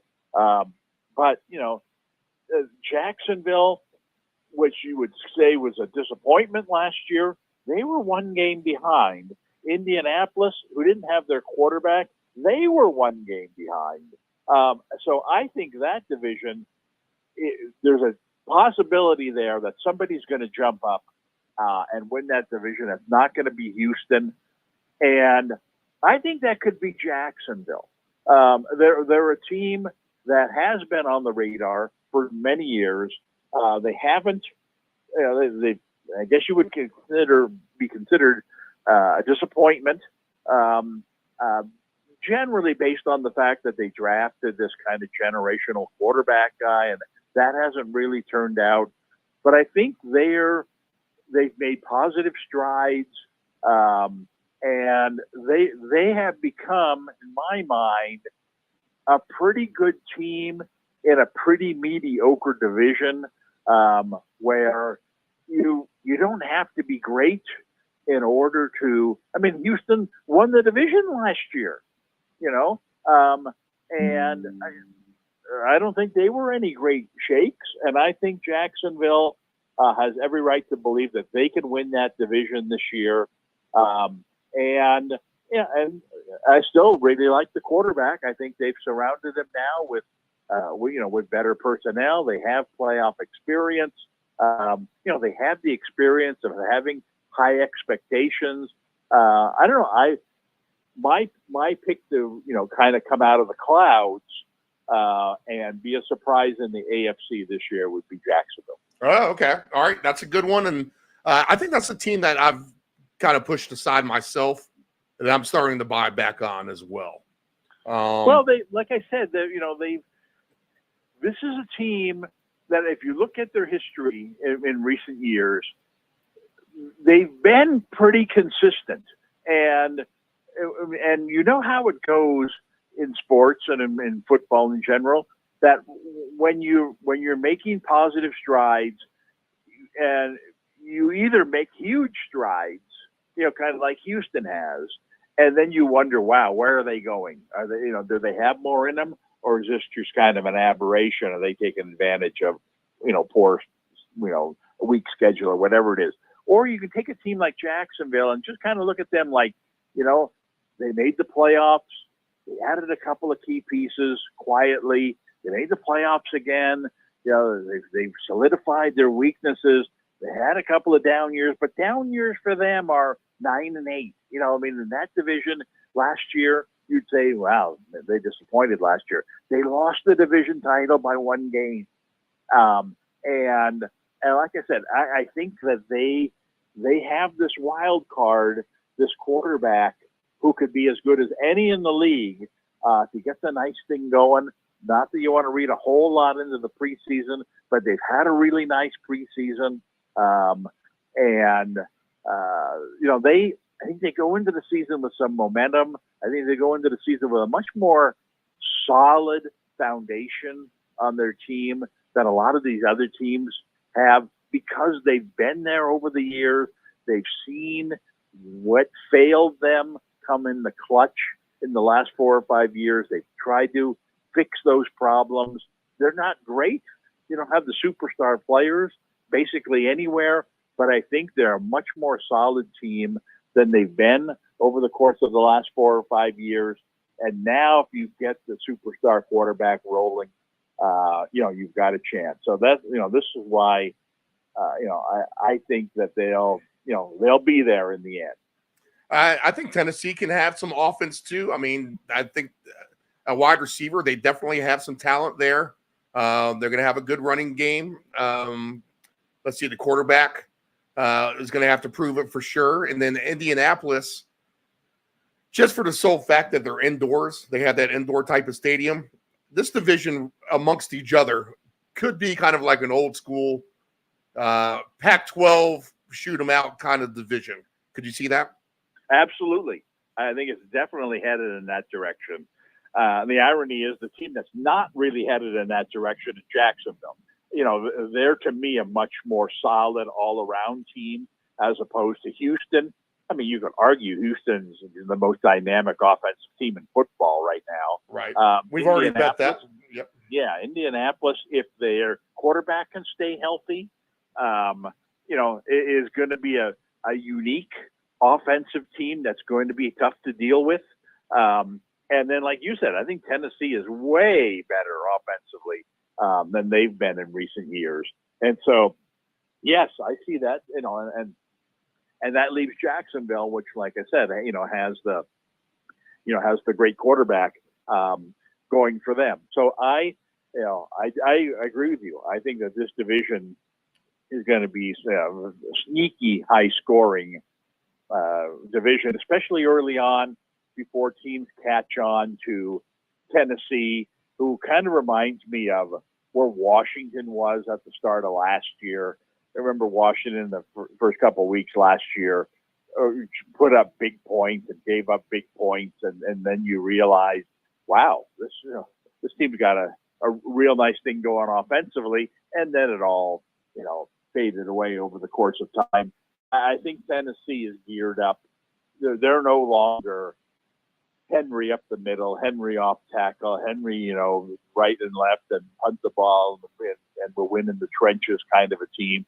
They got a nice quarterback now. They got 2 wide receivers. They got more speed in the backfield.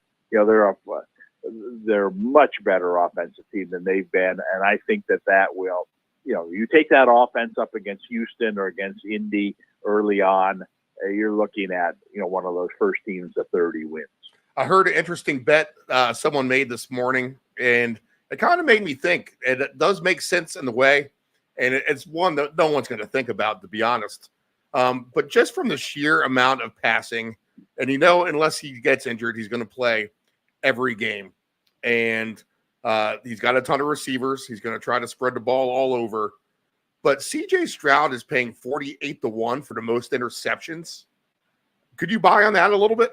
Yes. Yeah, and that's exactly the type of situation where you want to take a shot like that. And, first off, in a division like we talked about, that's going to be higher scoring than people realize. You're not really used to seeing a lot of points from that division because Tennessee has been the lowest scoring team in the league, because Jacksonville hasn't been that kind of team, and because Indy, well, especially last year when they didn't have their quarterback, they got Peyton Manning anymore, and so this has become a defensive-minded kind of, substandard division. And now it's different. Now it's changed. Now these teams have offenses. I think you're no longer going to go into the game thinking, well, we can beat these guys 20-17. You ain't going to beat Houston 20-17. You're not going to beat Tennessee 20-17 anymore. You're going to need to put up big points. And in order to put up big points, you've got to air the ball out. With a passing attack like Houston, a down the field, we can score on any play. We're going to get Dell going one direction and Collins going another direction, and now we got Diggs going underneath. We're going to make you dizzy with our arsenal of passes. We got this young gunslinger quarterback. We're just going to wing it. So what if we get a couple interceptions? It's those other ones that go for 60 yards that are going to beat you. I think that Houston is one of the rare teams that probably goes into the season thinking, you know what, we get 2 interceptions in this game, we're fine. We're still going to win this game. As so many other teams are out there, guys, we got to be really careful with our offense. Even the 49ers, we can't afford any turnovers. We got a great defense. Let's not do anything stupid. Houston is not going to play that way.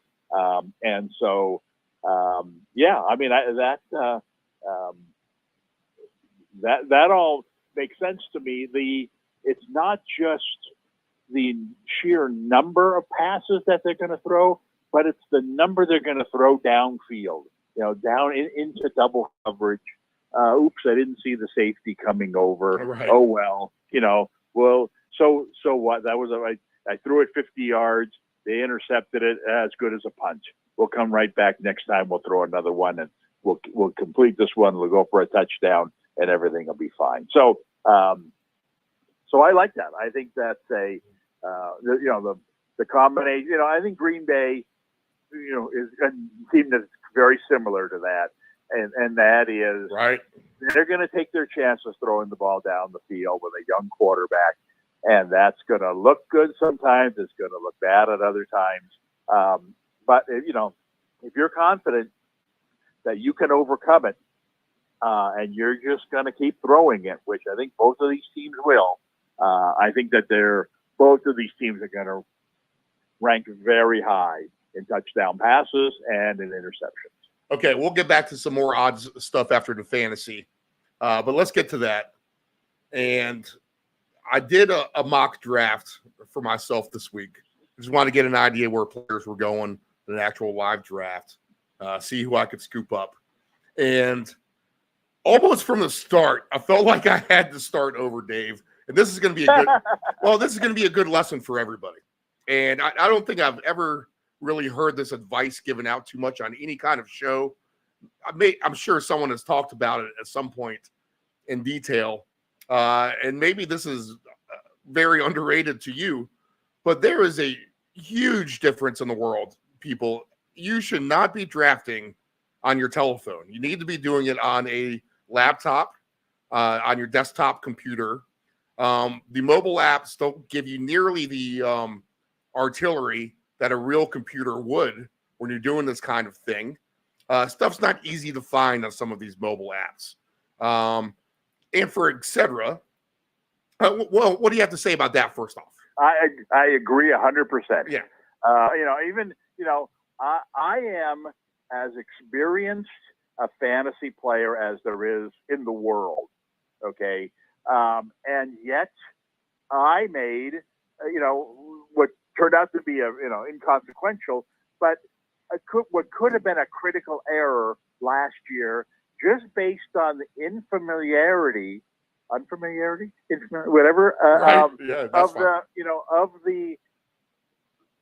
the setup that I was dealing with. It was my turn, and I wanted, it was late in the draft, and I thought it was time to take a defense.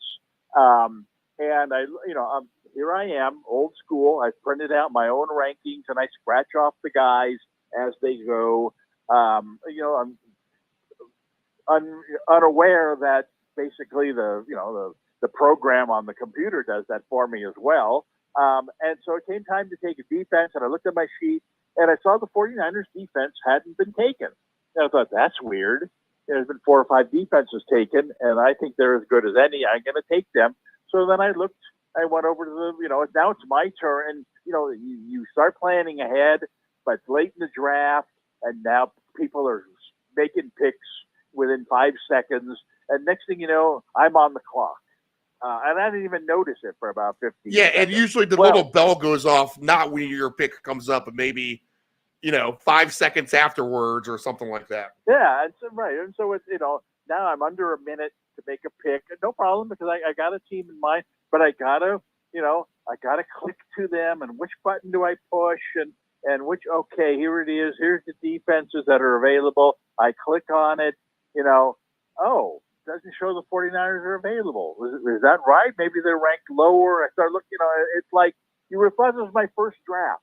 I just didn't know where I was. How do I get back to where I was before? Who else is available? What do I like? And then I decide, well, okay. It was like panicky, right? There's 10 seconds to go. 9, 8. All right, I'm going to take the Jets defense, All right, so now I got to get back to where I make the pick. All right. Oh, no, I pushed the wrong button, and now, okay, click. Oh, just in time, I picked the Jets defense. Sorry, you missed it by half a second. We auto-picked for you. You got Dak Prescott. Yeah, right. And I thought, I don't want a backup. I screamed like to scream. I don't want a backup quarterback, but I got stuck with him. And so my point is, like you said, and I was even on a nice big screen computer, and just didn't know where to go to find these things. And now I see this year, on ESPN's commercial, oh, we now offer this, we now offer this, we now offer, man, like being in an NFL war room. You have access to so much information. Problem is, if you're not familiar with how to get to it, that doesn't really help you, because even if you do somehow figure out how to get to it, well, how do I get back to where I was before? And time's running out, and oh my God, I got to panic, and oh, geez. So, but anyway, if you have trouble like I do with just managing the big screen, imagine it now if you're on your phone. And heck, I don't even know how to. I was talking to somebody on the phone yesterday where they said, well, I just sent you a text. Can you check and see if you got it? Well, how can I check? I'm on the phone. And well, it should, pop up. I was like, oh, geez, if I push this button here, now I think I can read my text, but I might lose the call. No, you idiot. These phones, you can do 2 things at once. Anyway, the point is that, that's a very good point.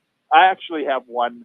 I don't know if we want to discuss it right now, but I have one piece of advice that I would give, and that, by the way, that is a very, very good advice to give. Well, one piece of advice that I would give to people who draft, based on my experience of what I've seen in draft and what's happened to me, that, like I said, I have a draft list where I've like everybody else, I've got a list of quarterbacks. I even separate them into tiers. I even have a category for no interest. Richardson, like top my quarterback no interest list. Okay, just to make I don't even put him in my ranking. But when he gets drafted, I want to have his name written somewhere so I can scratch it off. Well, he's on my no interest list. What I think you also need, which is very important to me, is a wish list.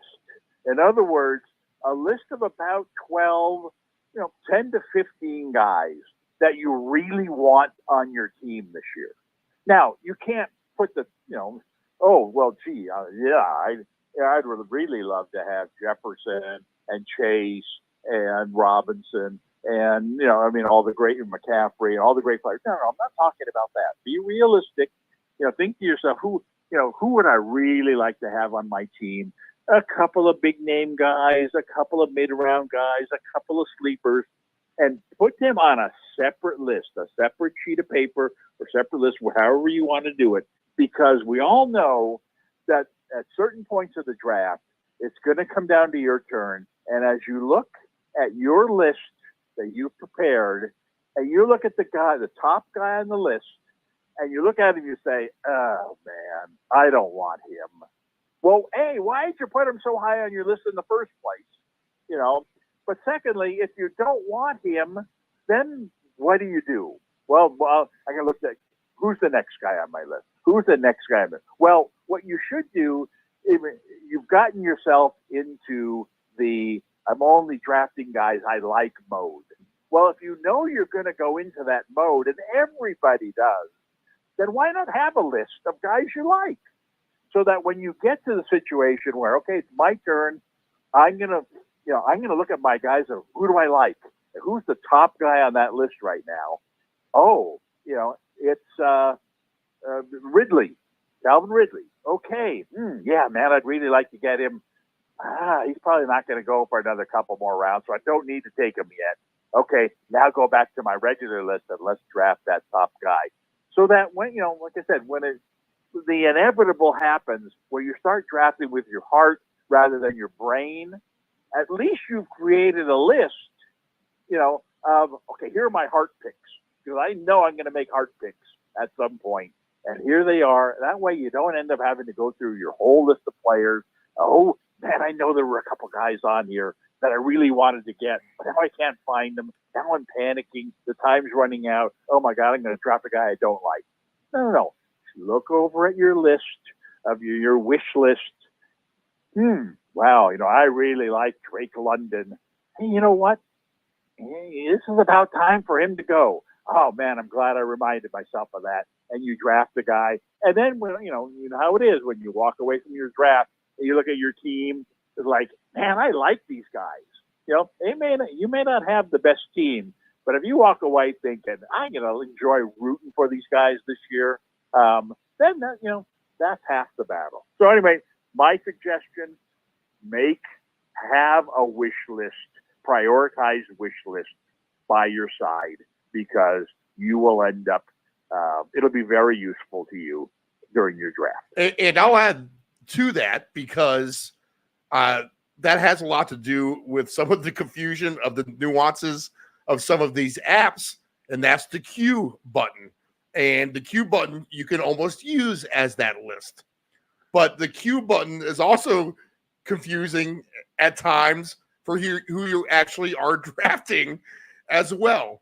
And I think everyone's maybe a little different at this point. I mean, it's been a minute since I've drafted on the CBS Sports or the Yahoo or whatever. But I just kind of remember the stuff kind of being all different. And just because you queue a guy doesn't mean he's going to be the guy you draft or however it breaks down at the end of the day.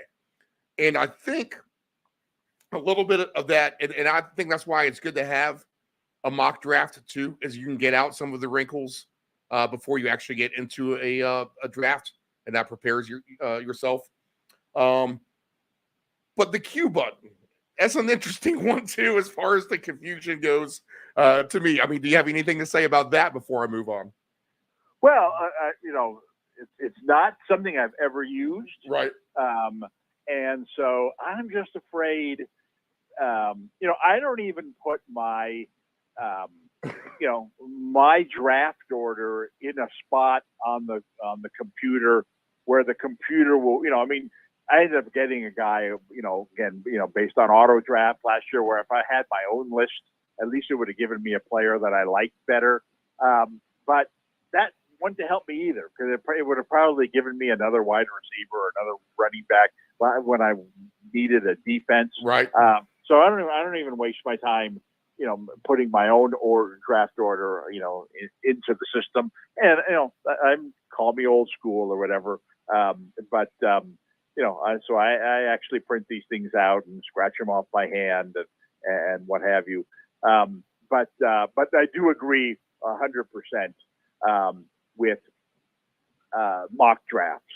I think they're an incredible invention, if you want to call them an invention, addition to the fantasy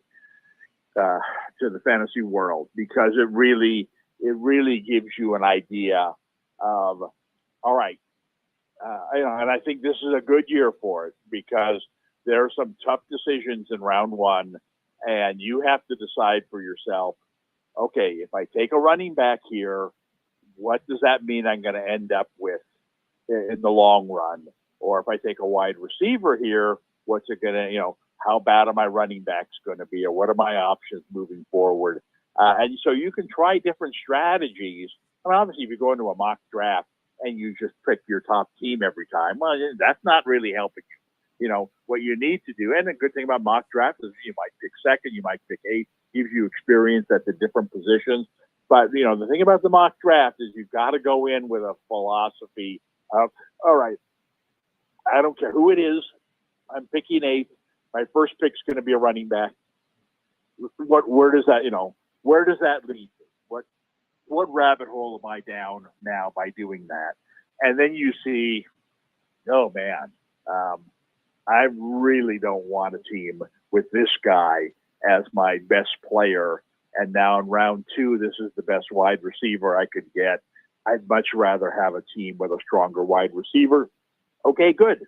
We've learned that lesson. We're not going to go down the running back path at number 8, but would we consider it at number 4, number 5, where you get a better guy?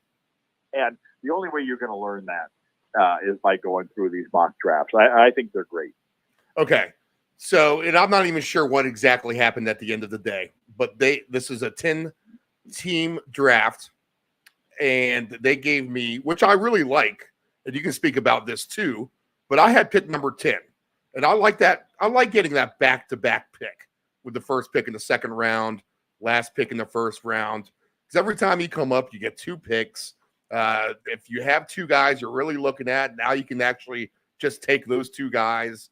I think there's a lot of peace of mind to that, having that last pick. I feel like you almost kind of get like a little bit of a gold haul at times when you pull off 2 really, really good players at that moment in time. So what are your thoughts on that? I'm the opposite. Okay. I just think the wait is too long in between. Right. Yeah, that's the because drama. how many times do you, in a draft, do you pick a player and say, well, I'm taking this guy because I think this other guy that I like might slip to me in the next round. And if you do that when you're picking 5th, then you wait because he's gone, he's still there, 3 or 4 picks later, now you're halfway there. I mean, you really get the feeling that this guy can get to you. You can't play that game when you pick at the end, because you'll kill yourself, with the, you'd be so unfocused, you wait, okay, he hasn't been picked. 18 picks later, he's picked, and now you're like, oh my God, I haven't even considered what to do if he does get picked, and now it's my turn. I've just wasted the last 15 minutes worrying about this guy, and now I got to make 2 picks. I don't even have one of them. Oh, no. I plus the fact that in this year's draft, in particular, I think there are 8 standout players. Now, will one of these 8 get to you at number 10? It's possible, Right. but not I don't know. Odds are probably better than 50-50, but not much better than 50-50. And if they don't get to you, then you look at, oh man, I'm already behind the rest of these teams because they've got these 8-star players, and my best guy is a B-lister. Yeah, I got the number 11 pick at the same time. And so, but you know what? The guy who drafts 15th, the guy that drafts 17th, the guy that already has a star player, his B-lister is going to be just as good as mine. And he's joining a team with a star, and my team doesn't have a star. And already it's like, oh man, I already don't like my team. So I'd much rather draft 5th or 6th, and just to know that there's only going to be 10 picks in between where I pick, and it keeps you in the game. It's like, well, I'm picking 10th. I picked 10th and 11th. All right, now I'm going to go make myself some breakfast. It's going to be a while, But if you pick 5th, like you can't take your eyes off the screen. It's like, okay, it's almost my turn again. Well, relax. You got 10 picks. Who would someone just pick? You're like you're watching every pick, and every pick becomes important. I'm a mid pack picker. So I think I'm the opposite of your opposite in the sense that I kind of accept the fact, okay, I'm not going to get these guys. Let me look down this list and let me get the steals of this tier group of players and go from there. So that's kind of my thinking along those lines. And here we can go ahead and grade mine. And what we'll do is maybe not necessarily give me a draft grade for where I'm taking these guys, but you certainly can. But speak to the player itself as far as their value or lack of value in your eyes in the whoever's fantasy draft coming up. So all that being said, problem number 1 reared its ugly head right out of the gate with my first pick at number 10. Problem number 2, just to make it short, after I drafted my player, I'd never had an easy 2-click button on this app to look to where my roster was to see the exact spots that I'm filling all the way. So once I go through my whole starting lineup, I basically had to guess when I should take my defense and kicker towards the end, and a couple of the other players as well. Basically loading up just on wide receiver, or when should I take my backup quarterback, et cetera. And that got a little bit confusing once we got several picks in. But right off the bat, it looked like St. Brown was going to drop to me at number 10. I thought I was drafting St. Brown. Obviously, I guess he probably went number 9 before me. But somehow I ended up, as the draft button clicks, all right, your draft pick's good at number 10. I'm like, wait a minute. I didn't draft Jonathan Taylor, did I? I was looking for a wide receiver.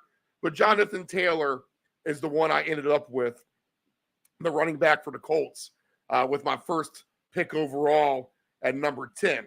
And that's when I had the, damn it, I want to start this thing all over again. It's not what I was trying to do, et cetera, et cetera. And then I was like, you know what? This is actually just a good lesson for the show in itself. Let's just finish it. Let's just finish it the way that it is. So Jonathan Taylor, my first pick, number 10 overall, whether I tried to draft him or not intentionally, that's who I have. Reaction to that? Well, I think it's a good pick in terms of overall talent. I think that, to me, there's 3 standout running backs, right? There's McCaffrey, there's Robinson, and there's Hall. Okay, I think that you could make a case that they should be going 1, 2, and 3 because they're head and shoulders better than the rest of the running backs. I don't think they're going to go 1, 2, and 3, but it wouldn't shock me if they go at least 1 through 5 somewhere in the draft. And then what separates guys like Hall and Robinson from guys like Taylor or other guys that you're probably considering at number 10 is that these guys are incredible pass catchers. Hall might lead the league in total catches this year, coming out of the backfield. He had 70 some odd last year, but they didn't even have a quarterback. And this year they've got probably the best flip it out to the back quarterback, in the history of football. Will he get 100 catches this year? I would take the over on that. And that, we all know that's gold, for running backs. I think Robinson's incredible talent. I heard somebody compare Robinson to O.J. Simpson. I think it's true. I think he's as good as skilled running back as I've seen in the league in many, many years. And he's a guy that catches the ball in the flat. He's hard to tackle. He's big. He's speedy. He's a touchdown waiting to happen every time he touched the ball. I saw an incredible stat on him last year, how he got like 4 touches all season inside the 5-yard line. And wow, that's just ridiculous. That's going to go up. Here's a guy who, but it speaks to Atlanta's offense last year. They're going to be a completely different offensive team this year. He was a rookie. I think they're going to make a much, even though he was, used a lot last year, caught a lot of passes as well. I think he's going to be great back. Anyway, my point is that because there's this big drop off between the top 3 and the rest of the running backs, I don't want to be the first guy to take a tier 2 running back. I want to be the last guy to take a tier 2 running back. And at number 10, you're in a position where probably only 3 backs were gone, and now it's your choice. Again, you didn't make this choice necessarily. I'm saying that the average picker is going to look at number 10 and say, do I want to pick the best of the tier 2 running backs, or do I want to pick the next best wide receiver? And like I said, I don't want to be that guy who takes, no disrespect to Taylor or Kyron Williams or Gibbs or Pacheco or Henry, whoever you would pick in that spot there. It's just that among those 5 guys, somebody's going to get one of these 5 guys 10 picks later, and his guy's going to be just as good as mine. And so what are we doing here? And so at 10, I would say I'm going to go wide receiver. And knowing that by picking 2, and I don't get one of the really, really elite guys, but even the elite guys have flaws this year. Small ones perhaps, but Jefferson doesn't have his quarterback anymore. That's got to hurt him in some way. Chase and Lamb, they're not even playing right now. Granted, are they coming back? Well, almost surely they are. You know what? Maybe, maybe not. There's a small chance you pick this guy, not even going to play for a while. Again, this is your franchise guy, a guy you really wouldn't want to take a chance with. And yet you are taking a chance with some of these top 8 guys. And so when it comes to you at 10, I'd say the same thing at 9. If the top 8 guys on my list, I'll give you that list. That's the 3 running backs, McCaffrey, Robinson, and Hall. And that's the top 5 wide receivers, who are Hill, Lamb, Chase, St. Brown, and Jefferson. Now, if those 8 are all gone and you're picking 9th or you're picking 10th, I strongly recommend going wide receiver there, because now you've got 2 really good ones. You've got the best tandem of wide receivers in your league. You may not have the one superstar that these other teams have, but you've got 2 real, A- type guys. Now, who is that going to be? Well, beauty's in the eyes of the beholder. I put Wilson next on that list. I think Harrison belongs in that list. I think some would say Nakua not a big favorite of mine. I think London belongs up there. I think Collins belongs up there. I mean, there's a handful of guys that you could look at and say, wow, excuse me, I'd love to start my team with, a high volume guy like Wilson, and then have a superstar potential guy like Harrison. If I came out of the first round picking 9th or 10th where I didn't want to be, and I got Wilson and Harrison to start my team, I'd be very, very happy.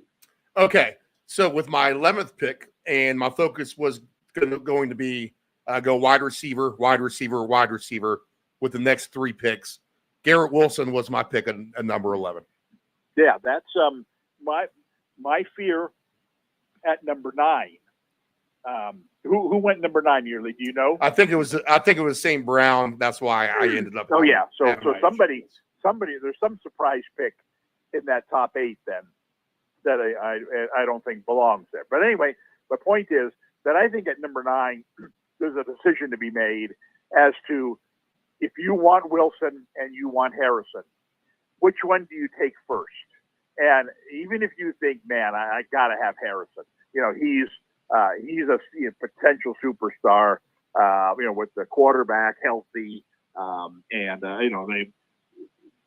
they're a big time combination waiting to happen. The problem is I've seen him slipping to maybe 15 in a lot of drafts, whereas Wilson seems to always be taken 9, 10, 11, and 12. He's just, he went higher than I expected last year. He's going very high this year, again, based partly on the fact that Rodgers is there and healthy. So which one would I take first? I would take Wilson first, even though I think Harrison's better, because if I don't take Wilson at 9, the guy behind me at 10 and 11 is going to take him. If I don't take Harrison at 9, there's a good chance the guy at 9 and 10 isn't going to take him because he's slipping. And the guy at 9 and 10 is going to take a running back to go with the wide receiver. It's just experience tells me take Wilson first, take Harrison second. So your pick of Wilson there, so like I said, somebody went in the top 8 of your draft. Right. Who shouldn't have. And because of that, you got Wilson to slip to you, and I think you got very lucky. Let's see. My next 2 picks overall, which I had. So now you've got yourself a star running back and a star, top-notch receiver. So now, yeah, like you said. Now I have the long wait, and I can cross out a few players I know I'm not going to get and maybe start to look down the list. And maybe that's why some of these might end up seeming like a little bit of a reach. One, because this player that I drafted actually had a teammate higher than him, but I decided to take a chance on Stephon Diggs anyway with the Texans. New contract. I think that means that there's a little bit more of an effort to try to get him the ball. Maybe not keep him happy is the right word, but probably just to keep him happy because we know the nature of the beast of the wide receiver. But hoping that Stroud and that Diggs connection can connect decently. So he was my 3rd pick, where he could have been my 4th pick as well because they're back-to-back. And the other receiver I took at that time was DJ Moore, who was still had players above him available as well. I just figured with that Bears offense, that Texans offense, those are 2 receivers that could end up scoring a lot of points at the end of the day, and I was going to be happy with both of them at that point. Your thoughts there? I love it. I think that if it were me, I would not have taken a running back. Well, first off, you already had one, so there's no reason to consider a running back. I like the thinking there to avoid the running backs that are available at this point. Yeah, at this point, I feel like I corrected my ship from the error from pick 1. Yes, but it wasn't. I mean, where you didn't want him, Taylor, necessarily. It's not like an auto picked, some Dolphins backup third string guy Right, for you. You know, you got an elite back there, and that's a guy who was the number one pick a couple years ago. But to me, what comes into play at this point of the draft are tight ends. There are two outstanding tight ends who I would expect would be taken in the third round, and you're picking at the end of the round. That if Laporta or Kelsey were available at this point, I would have strongly considered them. I probably would have taken one or the other if they were there. If not, then I definitely wouldn't have taken tight end. I definitely wouldn't have taken running back. I definitely wouldn't have taken quarterback. So I'd be right there with you in taking two wideouts. And there's a bunch of good ones. I think you latched on to a couple of real good ones. To me, I think Diggs is very underrated going into this season. I mean, he is to me someone who's similar to Keenan Allen. It's just a guy who, he catches a lot of balls, and which is big in the PPR leagues. He doesn't necessarily score a lot of touchdowns. Doesn't necessarily get you 100 yards every game, but he does get you the 8 to 10 catches every game. And if that's your baseline, then it's like, well, he didn't get me a touchdown, but he gave me 8 catches for 80. If that's his bottom line, then I can live with that, because next week he'll give me a touchdown, or next week he'll bust one of them and he'll get over 100 yards, or he'll give me 10 catches. He's just, these kinds of guys in round 3 and round 4, where you already have your two star players, you've already locked them into place. Now you want the best complementary players. He is one of these guys that you can really count on to give you big numbers, not great numbers, big numbers every week. So I like that pick more. I had more last year, and he was disappointing early on in the season. But they're a completely different team now, and he was very highly regarded going into the draft last year. Now that he's got a quarterback, he has every right to be highly regarded again this year. Turns out he ended up having when all was said and done, ended up having a good year last year, even under the circumstances. Again, as a third wideout, you got DJ Moore as your third wideout. You've got the best third wideout in your league. So I think that going wide receiver, even if, like I said, even if I'm sure there were 3 or 4 other guys who were available at that point who you could have picked that might be equally as good. DK Metcalf was in that list, right? Guys like that. Yeah, but that's why you do it this way, because if you that by picking, running back, wide receiver, if you tell yourself at pick 11 that, well, at pick 30 and 31, I'm going to take 2 wide receivers. Normally, you'd be thinking, oh man, what garbage is going to be left 20 picks from now? But at wide receiver, you can be really confident that the likes of a Diggs and a Moore are going to be there for you. And if they're not, you know what? There's a couple other guys who are, very similar who are going to be there too. So you can relax and not worry yourself to death that, oh man, there's not going to be any good ones left. You know what? You can worry about that at running back, but you don't need to worry about that at wide receiver. So all said and done, you're 4 picks in. You've got 3 very, very good receivers. You've got one of the top running backs. You're sitting pretty right now. Okay, let's see if this trend continues. So we wait 18 players to go get drafted as we, go to the bathroom, make a cup of coffee in this time frame, whatever. So I got to fill out a quarterback, running back, tight end. Obviously, running backs at this point are starting to really become at a premium, because you're really kind of dropping off to needing a second string running back to fulfill your second running back position, and you try to avoid that at all cost. So that being said, I have your boy Zamir White available with the Raiders. I feel like that's a good pick at that point for running back. So I go ahead and take him. And lo and behold, C.J. Stroud at quarterback still available. So I scoop him up immediately as well. I'm going to enjoy the double points he'll produce with Diggs at the end of the day, too. We know that he's going to be a prolific passer. And at this point, I'm not reaching for Stroud. He's falling into my lap the way that I see it. So Zamir, White, and Stroud, next 2 picks. Well,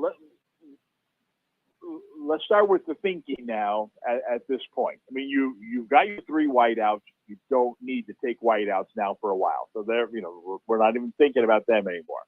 Now we're thinking about, all right, we kind of know the kind of running back that we're going to end up with.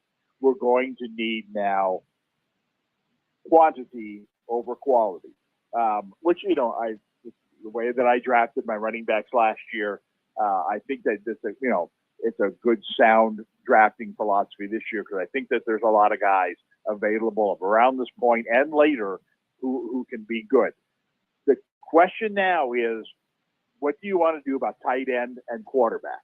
And this is where, if you look at your tight end list and there's somebody on there, even my wish list, right? Well, I might tell you right now, on my wish list of tight ends is going to be Ferguson.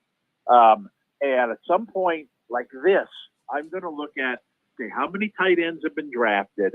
And if it's 5 or 6 of them, and it's my pick in round 5 or 6, and Ferguson has slipped to me at this point, I'm going to consider him. If he's gone, then I'm not even going to think about tight end for another couple of rounds. Same thing with quarterback. I'm in no hurry to draft a quarterback. There's probably one quarterback in the entire league where I would, consider taking him ahead of round 8 or 9, and that would be Stroud. And it's the same thinking. If you see that quarterbacks, 4 or 5 of them are gone, and Stroud is still sitting there at the end of round 5, beginning of round 6, and he, like you mentioned before, he's fallen onto your lap. This is the kind of guy I want. As much as I think I need running backs at this point. You know what? If the tight end that I really like and the quarterback that I really like have fallen to me here, I'll worry about running backs later. Because like wide receiver, if you can lock in that tight end that you like and that quarterback that you like, then you don't need to worry about them anymore. So now when you get to the next rounds of your pick and the next one after that, you can focus solely on running back. And so that's how I would have approached this pick. You did this with Stroud. I think that's great. I don't know who was available at tight end, but I really like the Stroud selection at that point. So Jake Ferguson falls to me in the next pair of picks. Well, there we go. He won. I don't understand. It's almost like, what did I miss about the preseason that this guy is slipping? Is he holding out? I think it's just the Dallas expectations of not being as good. I think. I don't. I mean, granted, the depth of tight end this year is better than I've ever seen it. There are legitimately guys who should be going ahead of Ferguson, or at least at about the same time. But I just remember at the end of the season last year, watching Cowboys games. Of course, we see them all the time, right? And it's like, man, this Ferguson guy looks good. At the same time, I would say the guy who really stood out on the Cowboys at the end of the year, the guy that you put an asterisk by, at that point saying, I got to have this guy next year, is Aubrey. Right. Yes. Yeah. He was incredible at the end of last year. But Ferguson, in many ways, was every bit as impressive. I mean, it was like, wow, they keep throwing the ball to this guy around the goal line, even while Lamb was catching 12 passes every game. I was like, man, I got to consider this guy next year. Now, like I said, you come back this year and now all of a sudden you realize, well, hey, whoa. First off, Laporta has now moved up to Kelsey's range. But then, you look at Kittle, McBride, Kincaid, Andrews, Ingram, you've got another 5 guys there that you could all, consider all of them to be at or better than Ferguson's level. So maybe it's not really a surprise that he's slipping to the 8th or 9th tight end drafted. I'm happy to hear that. Another reason that it's good to take a mock draft is good. Like I said, if he were there for me in rounds 5 and 6, I would take him. Your mock draft is telling you that's too early. You can wait 2 more rounds and still get that guy. So you probably should have taken a running back at that point. What you did. And so in the end, probably, you probably made the right choice. Do you like Zamir White as a running back too, overall? I do. I don't know that I'd take him that early. Right. I want to know who else was available at that point. I think we'll find out as we move forward here and see who's available to you moving forward. But I do like White in the sense that, experience is a big thing in fantasy. When you have a type of player 1 year who you now understand the importance of a guy like this, the next year you're more likely to draft a similar player. And I had that guy with Rashad White last year, and he's a very, very nondescript running back for Tampa Bay, but was going to be a guy who, was going to be a 3-down back, was going to catch 4 or 5 passes every game, was going to be used at the goal line, was going to get 15 to 20 carries every game. It's like, he runs for 2 yards, 2 yards per game, per touch. But you know what? If the ball's at the 2-yard line, that's a good thing. And don't forget about those 5 catches for 40 yards. That's 9 free fantasy points, for a guy you're drafting in the middle round that is going to get 15 carries and you're likely to get a touchdown. I mean, that's, where do you sign up for that guy in round 5, 6, 7, 8, 9? And I think White, Zamir White has a chance to be that very same type of player with the Raiders. He's going to be bulk carrier. He's going to be guy used at the goal line. They're going to want to help out the quarterback too at the end of the day. Yeah, exactly. And this is a team that's going to be very conservative on offense. Offensive lineman coach, right? Run the ball, Exactly. And so he's like I said, you pick a guy like that, and your initial reaction is kind of bland, but when he plays that first game and he's got 15 carries for 55 yards, you think, you know what, that comes with the territory when you draft him in the 8th round. Well, we didn't, one of those runs was a 1-yard touchdown plunge, and he caught 3 passes for 30 yards. Let's add that all up, 55.5 and 6 gives you 11.5 and 3 more 14.5 and 3 more, 17 points from your 6th round running back. You wouldn't take that every single game, and he didn't even do anything spectacular. So, I think he's having a guy like that as kind of your, all right, you know what? If he's my 3rd back, someone who I can plug in and kind of know what I'm going to get every week, then I'm going to have a real good team. What I've got to find now, farther down in the draft, is going to be the real breakthrough guy, the guy who can become this year's Mostert, or somebody like that, who would have guessed that this guy is going to be the number 2 running back in fantasy for 10 weeks or 12 weeks last year. And I drafted him in the 8th round. That's what having that guy like White affords you to do. Like, you know what? If I don't find that breakthrough back, no problem. I'll just plug White in every week as my 2nd back. But now I can start swinging for the fences with my subsequent running back picks. So, I look forward to your next selection. So the 71st pick, which would be my 8th pick overall, and the draft pick, which is right next to Ferguson, the tight end, I took Terry McLaurin wide receiver, Washington Commanders. Right off of your, what did I call them before? My wish list. Right. I know Right. you've got to have a commander on your wish list. He's the number one receiver, and I figure like if I'm getting him all the way down here in the 8th round, right? Here's the time to take him. He's a number one receiver. Absolutely. And so let's go ahead and grab him. It's a great pick at that point, but I'm not sure one that you needed. This is an area where, it could, if things go as planned for you, this guy's never going to see the light of day.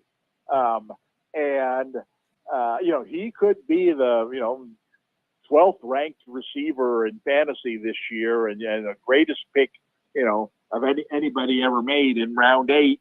And you're like, yeah, but I can't get him off my bench because I've already drafted 3 good wide receivers. I think that, as tempting as a pick like that might be, you've got to get your weakest link right now is still that second running back position. You've got to find the sleeper, the guy who, has slipped this far that's going to be a difference maker for your team. He may not be there, but you got to at least try for him. And who is that guy going to be? The more bullets you fire, the better chance you're going to connect with one of them. And you didn't fire one with either one of these picks. And you may have picked, tight end pick. I've got no qualms with. Like I said, I would have taken him 2 picks earlier. So I would have taken that same tight end because you needed a tight end, but you didn't need a wide receiver. And so, I would have taken a swing at a running back at this point. Well, at the next couple of picks, so this would be pick number 90 and 91. I felt like Najee Harris at that point falls right into my lap. Again, a starting running back, especially now that Jalen Warren may be a little dinged up, and obviously we'll expect to see him back at some point. Najee Harris, who's been a little bit of a disappointment in his career, but you almost get the sense that he's trending the right way, at least for him. Again, the Steelers team that might have to rely on the running back a little bit more because of their quarterback play. They're going to just run the ball for Steel City. That's what we do. We're the, blood and guts type of Jerome Bettis type of running game. So with Najee Harris, getting him down there in that range of picks, I'm quite happy with that. So what do you think about that? Well, let's, tell me you took another running back as well. I did not. I think I actually went back to wide receiver at that point. Okay. Well, Christian Watson would be the next guy. And another good wide receiver choice. But my feeling is that like I said, you need your biggest need, right? You've got receivers. You like your quarterback. You've got a star running back. You've got a nice tight end now. You're all set except at one position. And while White could be this guy for you, imagine how much better your team could possibly be if you took this weakest link, which is your second running back right now, and you got better than expected production out of him. And your chances of landing that guy are far greater the more you pick. Again, you want to my horn here again, but I've just been talking about the strategy of, my draft last year where I picked McCaffrey in the first round, right? And then I got A.J. Brown and Keenan Allen and DJ Moore and Andrews, were my next 4 picks. And so I'm all set at tight end. I'm all set at wide receiver. I've got one running back. I'm not taking a quarterback for a while. Okay. So now it's like, I got to find that second running back. And Rashad White falls to me or whatever, number 6. I said, okay, good. That's a nice, safe pick. But I want better, and I used like literally 3 of my next 4 picks on all running backs. Jonathan Taylor was holding out, Mostert, Swift, I scooped up a bunch of these guys. Oh, yeah, I know. Mostert always gets hurt. Oh, yeah, Swift always gets hurt. Yeah, I know. Taylor's might not even play this year. I just need one of these guys to pop for me. And because I have White, who I can plug in and he's going to be fine. But if I can get magic in a bottle in one of these 3 guys that I've just taken, I only need one of them to do well, then my team all of a sudden becomes the top team in the league. Turns out that by sheer luck, that Mostert and Swift were like 2 of the top 5 running backs in the league for the first 10 weeks. And like, wow, it got to the point where I didn't even know, I thought coming out of the draft I was shaky at second running back. Now I don't even know who to play. They're all so good. I'm praying that one of them has a bye so it makes the decision for me. But anyway, my point is that the more bullets you fire, the more likely, like I said, you're going to hit something. And that, to me, that's the best part about drafting 3 wideouts early, that you don't have to pick another one for a long time. And even at the bottom of the draft, there are a couple of guys, real sleepers. There always are at wide receiver that, I can pick up as a 4th and a 5th wide receiver. Again, just need one of them to be decent. And because I'm never going to play these guys. And so to me, you draft McLaurin, you draft Watson. You know what? These are good wideouts, but you didn't need them. You needed to find this year's Mostert, this year's Swift, this year's Taylor. And the only way you're going to, it's like, well, man, I looked at the list and they're all ugly. You know what? One of these ugly guys, a couple of these ugly guys, history tells us, are going to pop. I think that your pick of Harris kind of qualifies as this. Well, who in the right mind would take Harris? They're splitting carries. They're a bad offensive team. They got no quarterback. Lost one of their wideouts. Who would want a guy who's splitting time at running back from that team? Well, I'll tell you what, if one of those 2 guys gets hurt, excuse me, then you've got something. And guess what? One of them already is hurt, and your guy, week 1, is going to be the featured guy,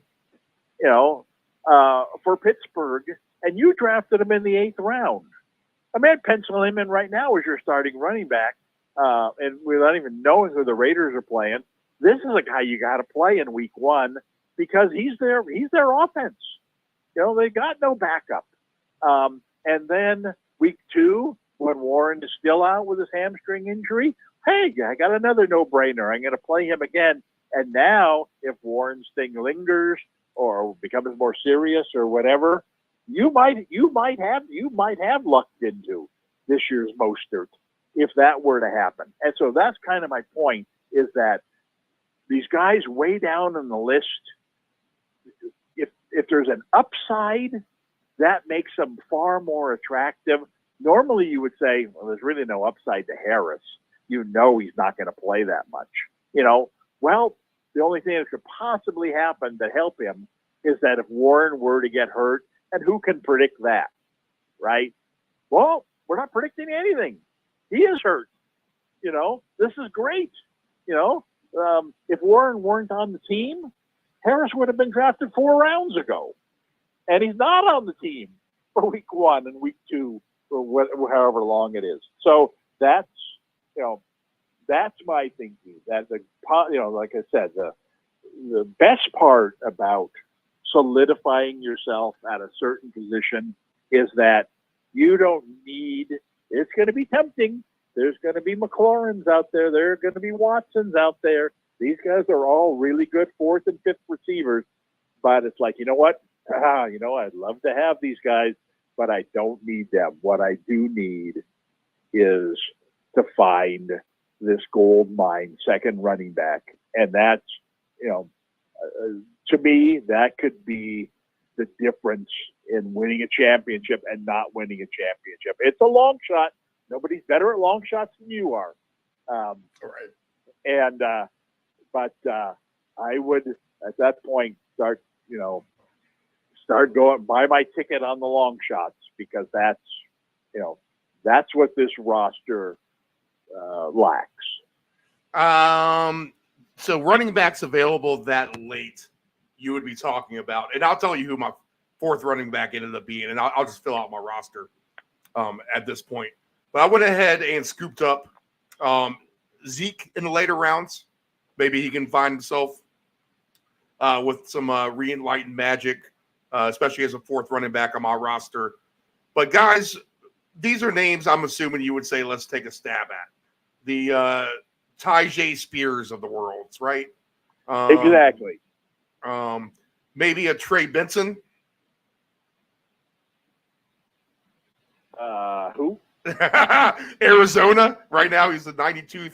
Oh, yes. 92nd pick overall. Yeah, Eckler's down in that range, right? 90th overall. These are all guys right around where I'm taking Najee anyway. Yeah, no, those are, the problem with Benson, well, I like his talent. He's back up to a real sturdy back. Again, you're similar to the Pittsburgh situation, where the only reason to expect Harris to have any kind of a season is if something happens to the other guys, to Warren, and you wouldn't predict it necessarily. But again, it's happened. The only reason Benson's ever going to play is if your starter there, Connor, right. if something happens to him. But he's been as sturdy as any back in the league. And, it's like you can't project something's going to happen to him. And so that's probably not a direction I would have gone in. Again, you're drafting a guy more for talent than you are for opportunity. But the other guys that you mentioned, Elliott, to me, I was surprised. Last year I ended up picking him up. It was really late in the season. I by that point I had traded away Swift and Mostert, so I didn't have the depth of running back that I had. Ended up picking up Elliott on a Thursday night game because of, I don't know who they were playing, but it was kind of a weak opponent. I thought I'd get a cheap touchdown out of him. And it was like, man, they're passing the ball to him right and left. I didn't even realize he could catch the ball. He ended up having a really nice game. I think he scored 2 touchdowns. But it was like, geez, this guy, I thought this was one of those guys you handed the ball up the middle to, and, he doesn't give you anything anymore unless maybe you luck into a goal line thing. I think that given Dallas's running back situation, I think there's potential there for him to have some good games. So that's the kind of guy I'd much rather have, than a backup to a sturdy back. But yeah, there's, I'll give you some examples on my list of guys who, these are my dream team guys. Zach Moss, to me, I'm very curious to see where he goes. I think that he's this year's Swift. He's this guy who, under the radar for whatever reason, goes to Cincinnati, where they really don't have any competition for him. They're a good offensive team. When he played last year for Indy, he played really well. He had Jonathan Taylor, so of course they didn't play him a whole lot when Taylor came back. But when Taylor wasn't there, I was shocked how good he was. Now he comes to a better situation, and I think that he could be a really, really nice sleeper at about the time where I don't know. Saying 99 overall on the average draft choice. So that's 99 overall is an absolute steal. I think he was definitely drafted earlier in my draft. I think he will be too. There's really no reason for him not to be drafted earlier. I don't understand why he's, so far down on these lists, which is unfortunate because I'd love to see him slip to that point. He's going to be a guy I draft too early rather than too late. I would have taken him where you took White probably. Right. But maybe wouldn't have had to. It's just one of those things where I really like this guy. I got to have him. I can't wait. Well, when you pick at the end of the line like you do, like, oh, man, it's going to be forever before I pick again. Right. And I can't wait. But if it were the middle of the round, like, you know what? He's ADP 99. We're only at pick 60. What's my hurry? I got another pick at number 70. It'll be my turn before you know it. Heck, I might even let him slip one more round after that. So it's the comfort of drafting in the middle of the round where, anyway, he's definitely on my, wish list for someone to get at that point of the draft. I don't know where these guys are going, but I think Swift, again this year, is a guy who, for God knows what reason, 63rd overall. Okay, he had a really good year last year. I don't know if you would say this is a better situation because the Philly situation is pretty good, but at least the difference is quarterback sneak for touchdowns 15 times. Although you would think Williams is going to, score some rushing touchdowns, but I think he joins in an offense that's going to be pretty good, certainly better than it was before. I think he's clearly their best back. He joined a crowded situation last year. The reason he slipped last year to round 8 or whatever it was because, they already got this guy and they already got this guy. He's just going to be one of these 3 guys. Well, you know what? I didn't play him in week 1. And then all of a sudden, I was kicking myself like, well, this guy's clearly become their best back already. Let's get him in the lineup. I think that in Chicago, he could have. He's one of these guys that I would take at that spot with the high potential guy. I think that where's Aaron Jones going? He is. Let's see. I just had him queued up. 65th. Okay, the same range. And this is why I like the way your draft unfolded, where you've got your wide receivers, you've got your top back, you've even taken a quarterback. Now you're in round 6. Now we're in this range of the 60 ADPs. Well, which running backs are left? Well, we've already talked about, I don't know when these guys were drafted in your league, but, Moss is sitting there. Jones is sitting there. Swift is sitting there. Obviously, Zamir White is sitting there. You've got 4 or 5 guys like, wow, this is great. I'll take any of these guys right now. And because there are so many of them, now when it comes back to you in the next round, well, guess what? 1 or 2 of these guys are still there. Yeah, take another. And then again, so now he comes back to you in the next round and you think, oh man, I'd love to have McLaurin, but it's like, no. You took Moss in round 6 and now it's round 7 and 8. And you know what? I'm going to take Swift and I'm going to take Zamir White, whatever it is, or, Jones or, and now I've got Moss and Swift and Jones as my second back, needing just one of them to come up big for me. Like, man, this was my weakest link, and I love it. All because you've gone overboard and taken a bunch of them. Where and just, well, you know what? I really need Jones to come through for me this year, even though he gets hurt every year. that's not a comfortable position to be in. But when he's one of 3 options for you, and you're like, well, even if he gets hurt, I still got Swift, I still got Moss, I still like my situation. I think that it's that kind of thinking going into the draft where, the old, I hate to say I invented this line, but I certainly live by it in fantasy, where there is no quality, draft quantity. And that's what, that's what this heavy on wide receivers early draft philosophy leads to in the end, in my opinion, and that is you can't have too many running backs, high upside, risky guys on your roster, because you need one. You need one. The difference between your team being good and being really good is the fact that, man, thank God I took Aaron Jones in round 8. He's become a superstar in Minnesota. Who would have guessed it? Who would have guessed that he'd be healthy all season? He should have been a 3rd-round pick. I got him in round 8. I got the best number 2 running back in the league. On top of all these other great guys you drafted earlier, that's what makes your team the best rather than just a contender. All right, fascinating stuff.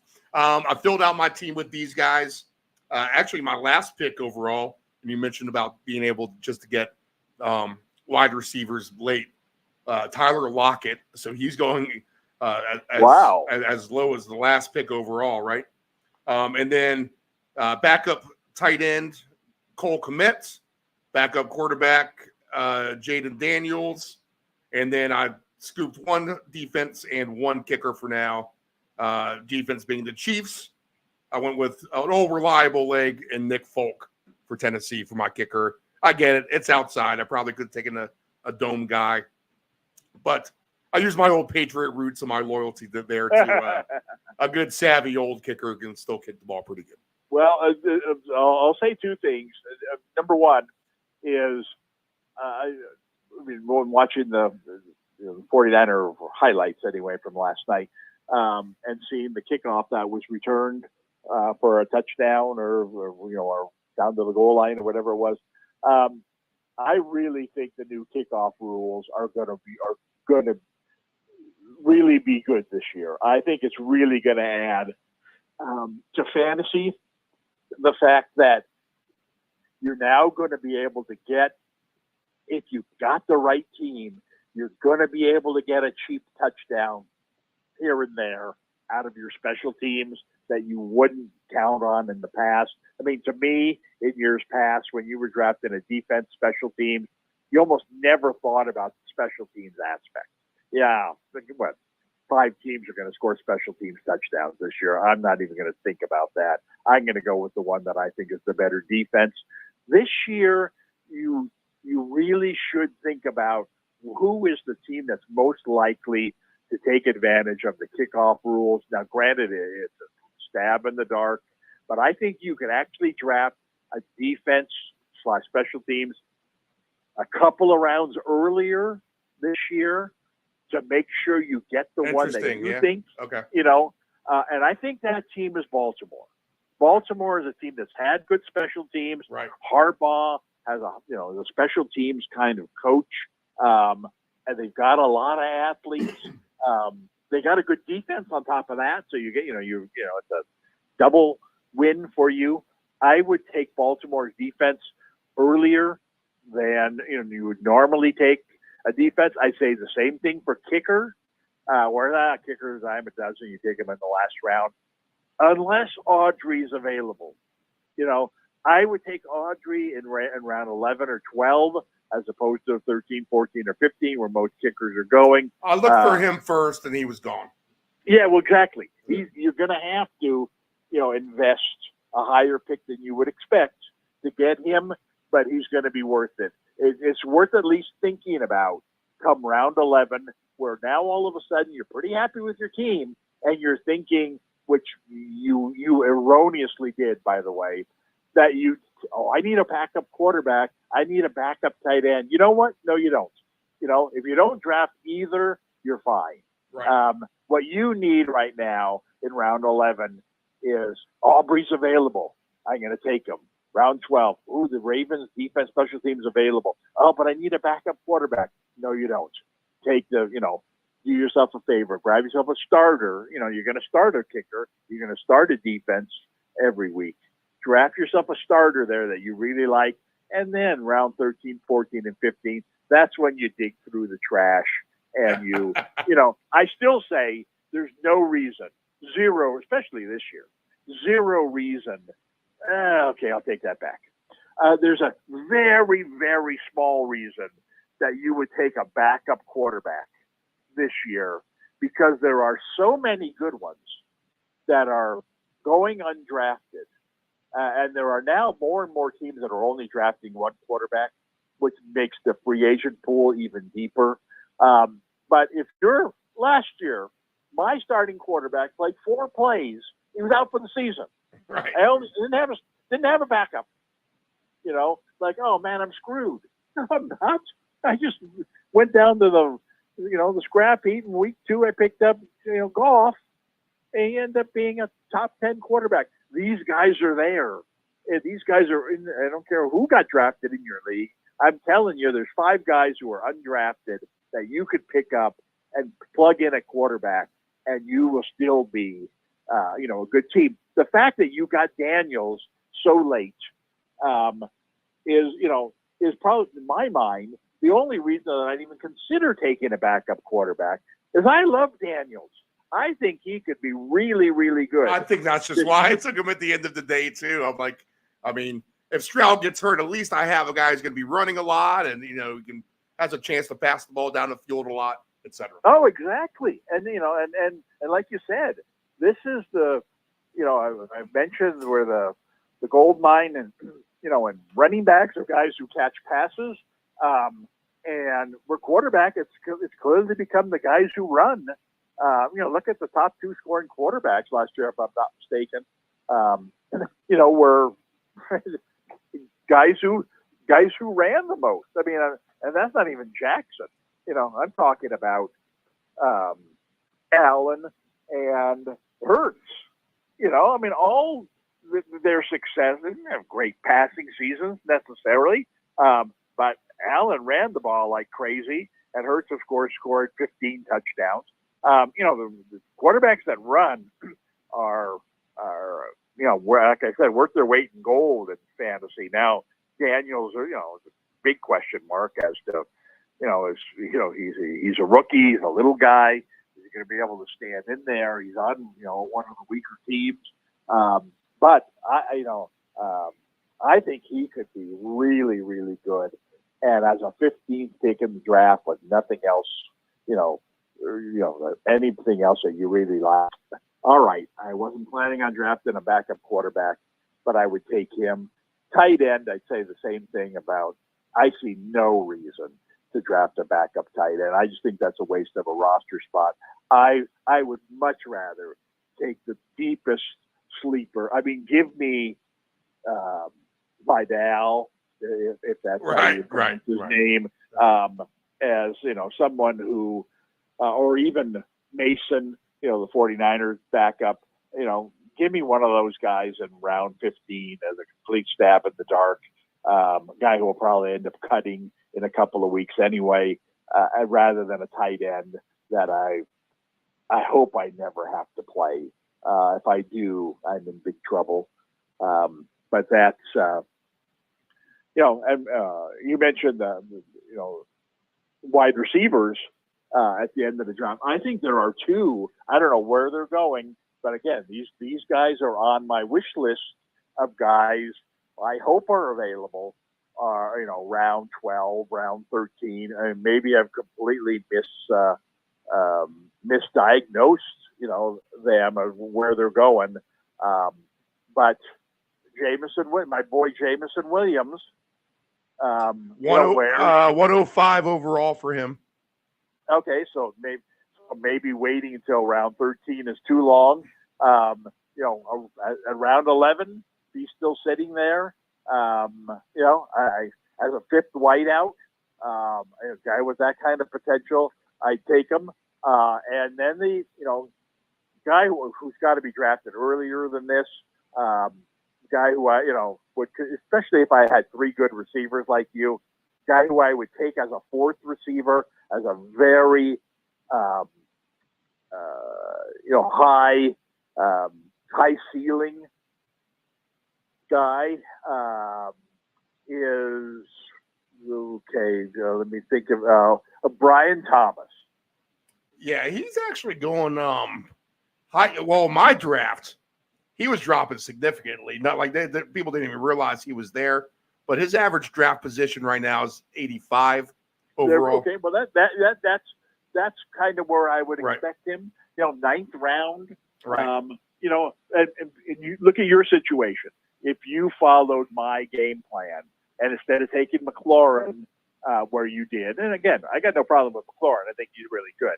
But if you had gone with a running back there and waited until round 9 to take your fourth wide receiver, and Brian Thomas is sitting there, I think this is a better means for you. Well, This guy is he's never going to play for you probably, but he could be a real big time sleeper to the point where he forces his way onto your starting lineup, and now you've got 4 wideouts.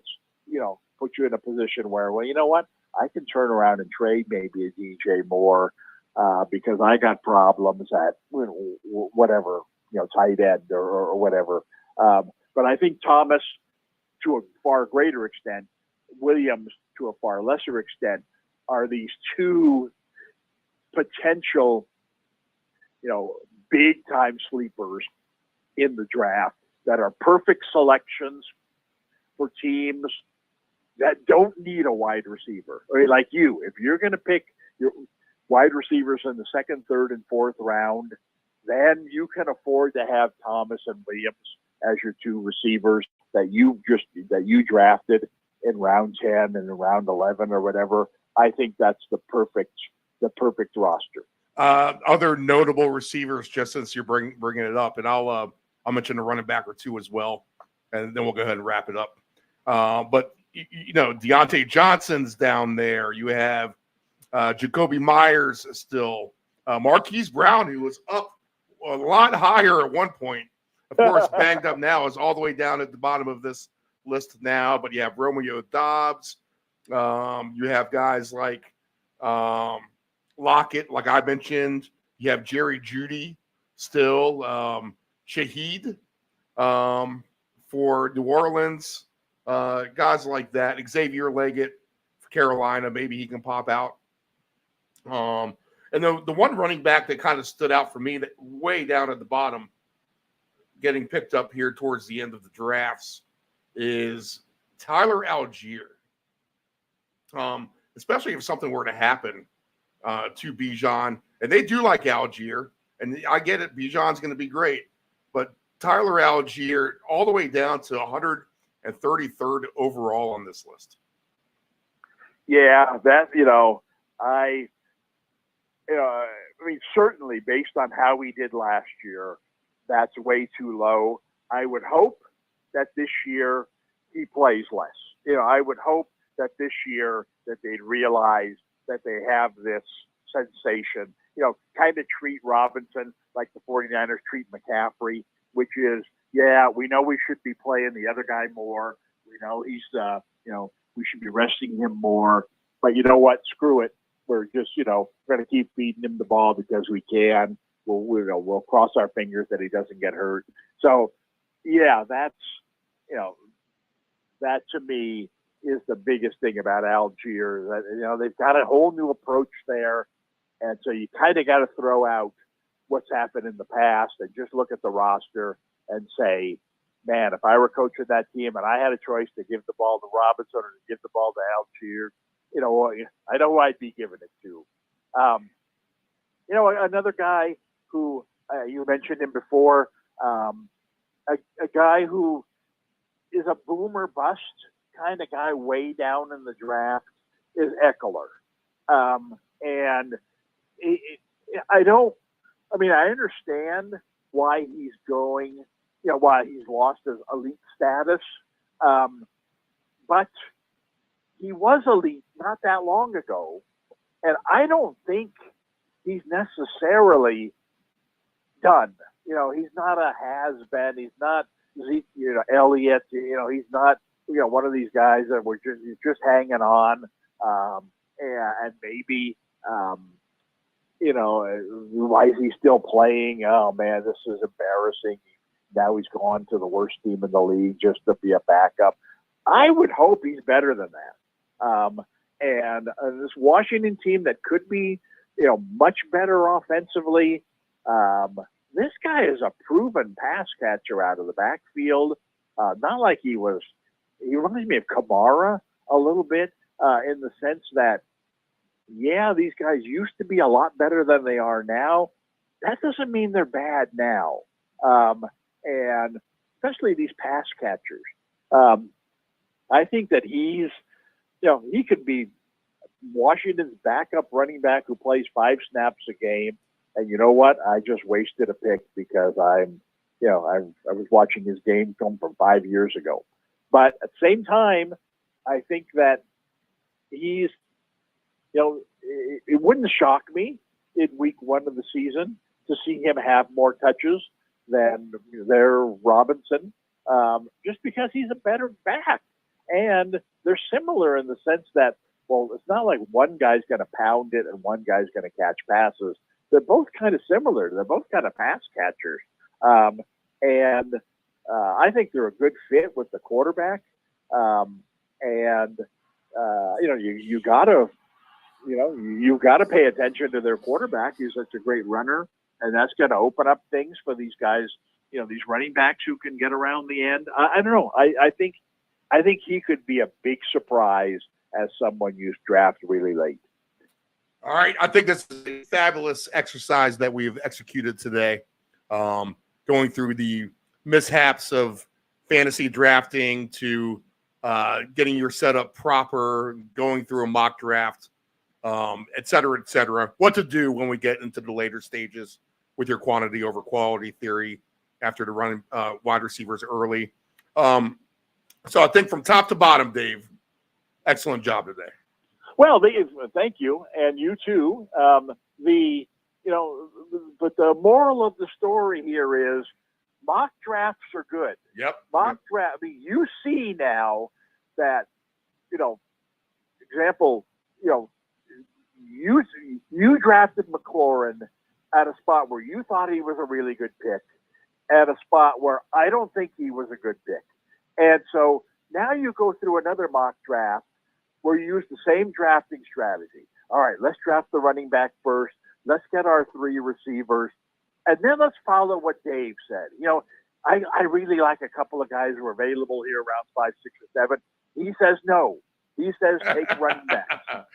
Let me draft a couple of running backs here, and then we'll compare my 2 rosters and see which one in the end I like best. Because that's the only way you're going to convince yourself that, wow, what he says makes perfect sense, or you know what, he's full of baloney. I got Terry McLaurin here in round 6, and in the meantime, you were the other way. I got stuck with these turds, as my backup, and okay, but you know what? I can say what I think is best. You can say what you thought was best, whatever.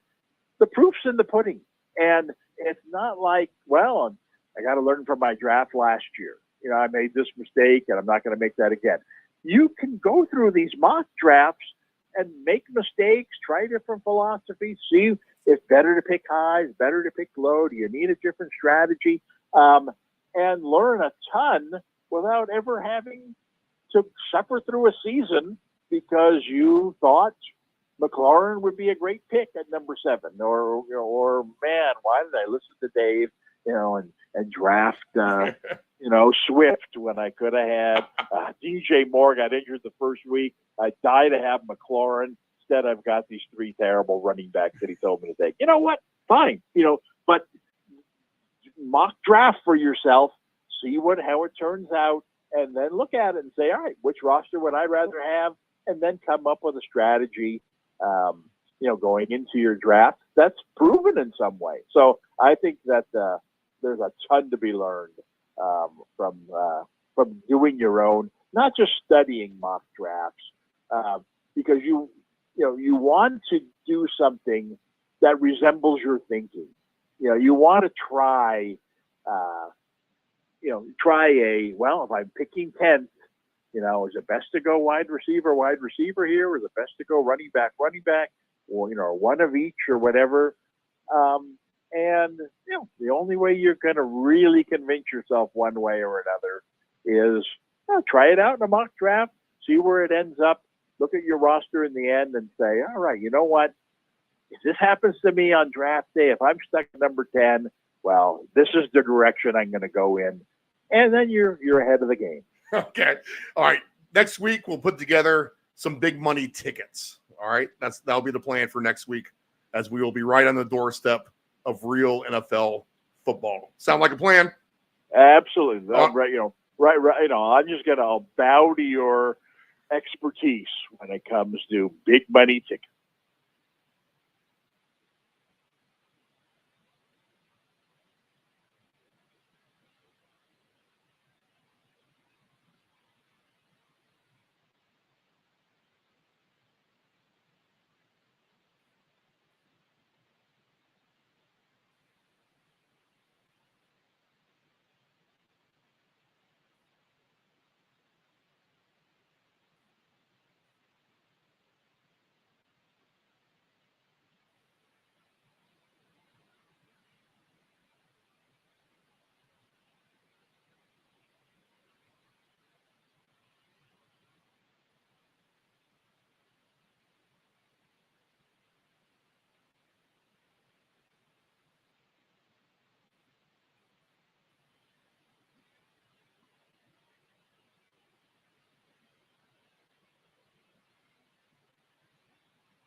All right. That will do it.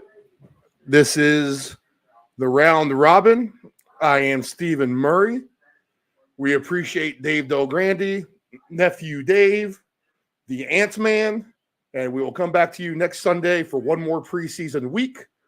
And then we are on to week 1, where this program will move to 7 a.m. Eastern Standard Time every Sunday throughout the football season. So we'll go ahead and cue up the pie tasters. We'll go ahead and get on out of here. We're going to go ahead and check out some minor league baseball for the rest of the day. All right.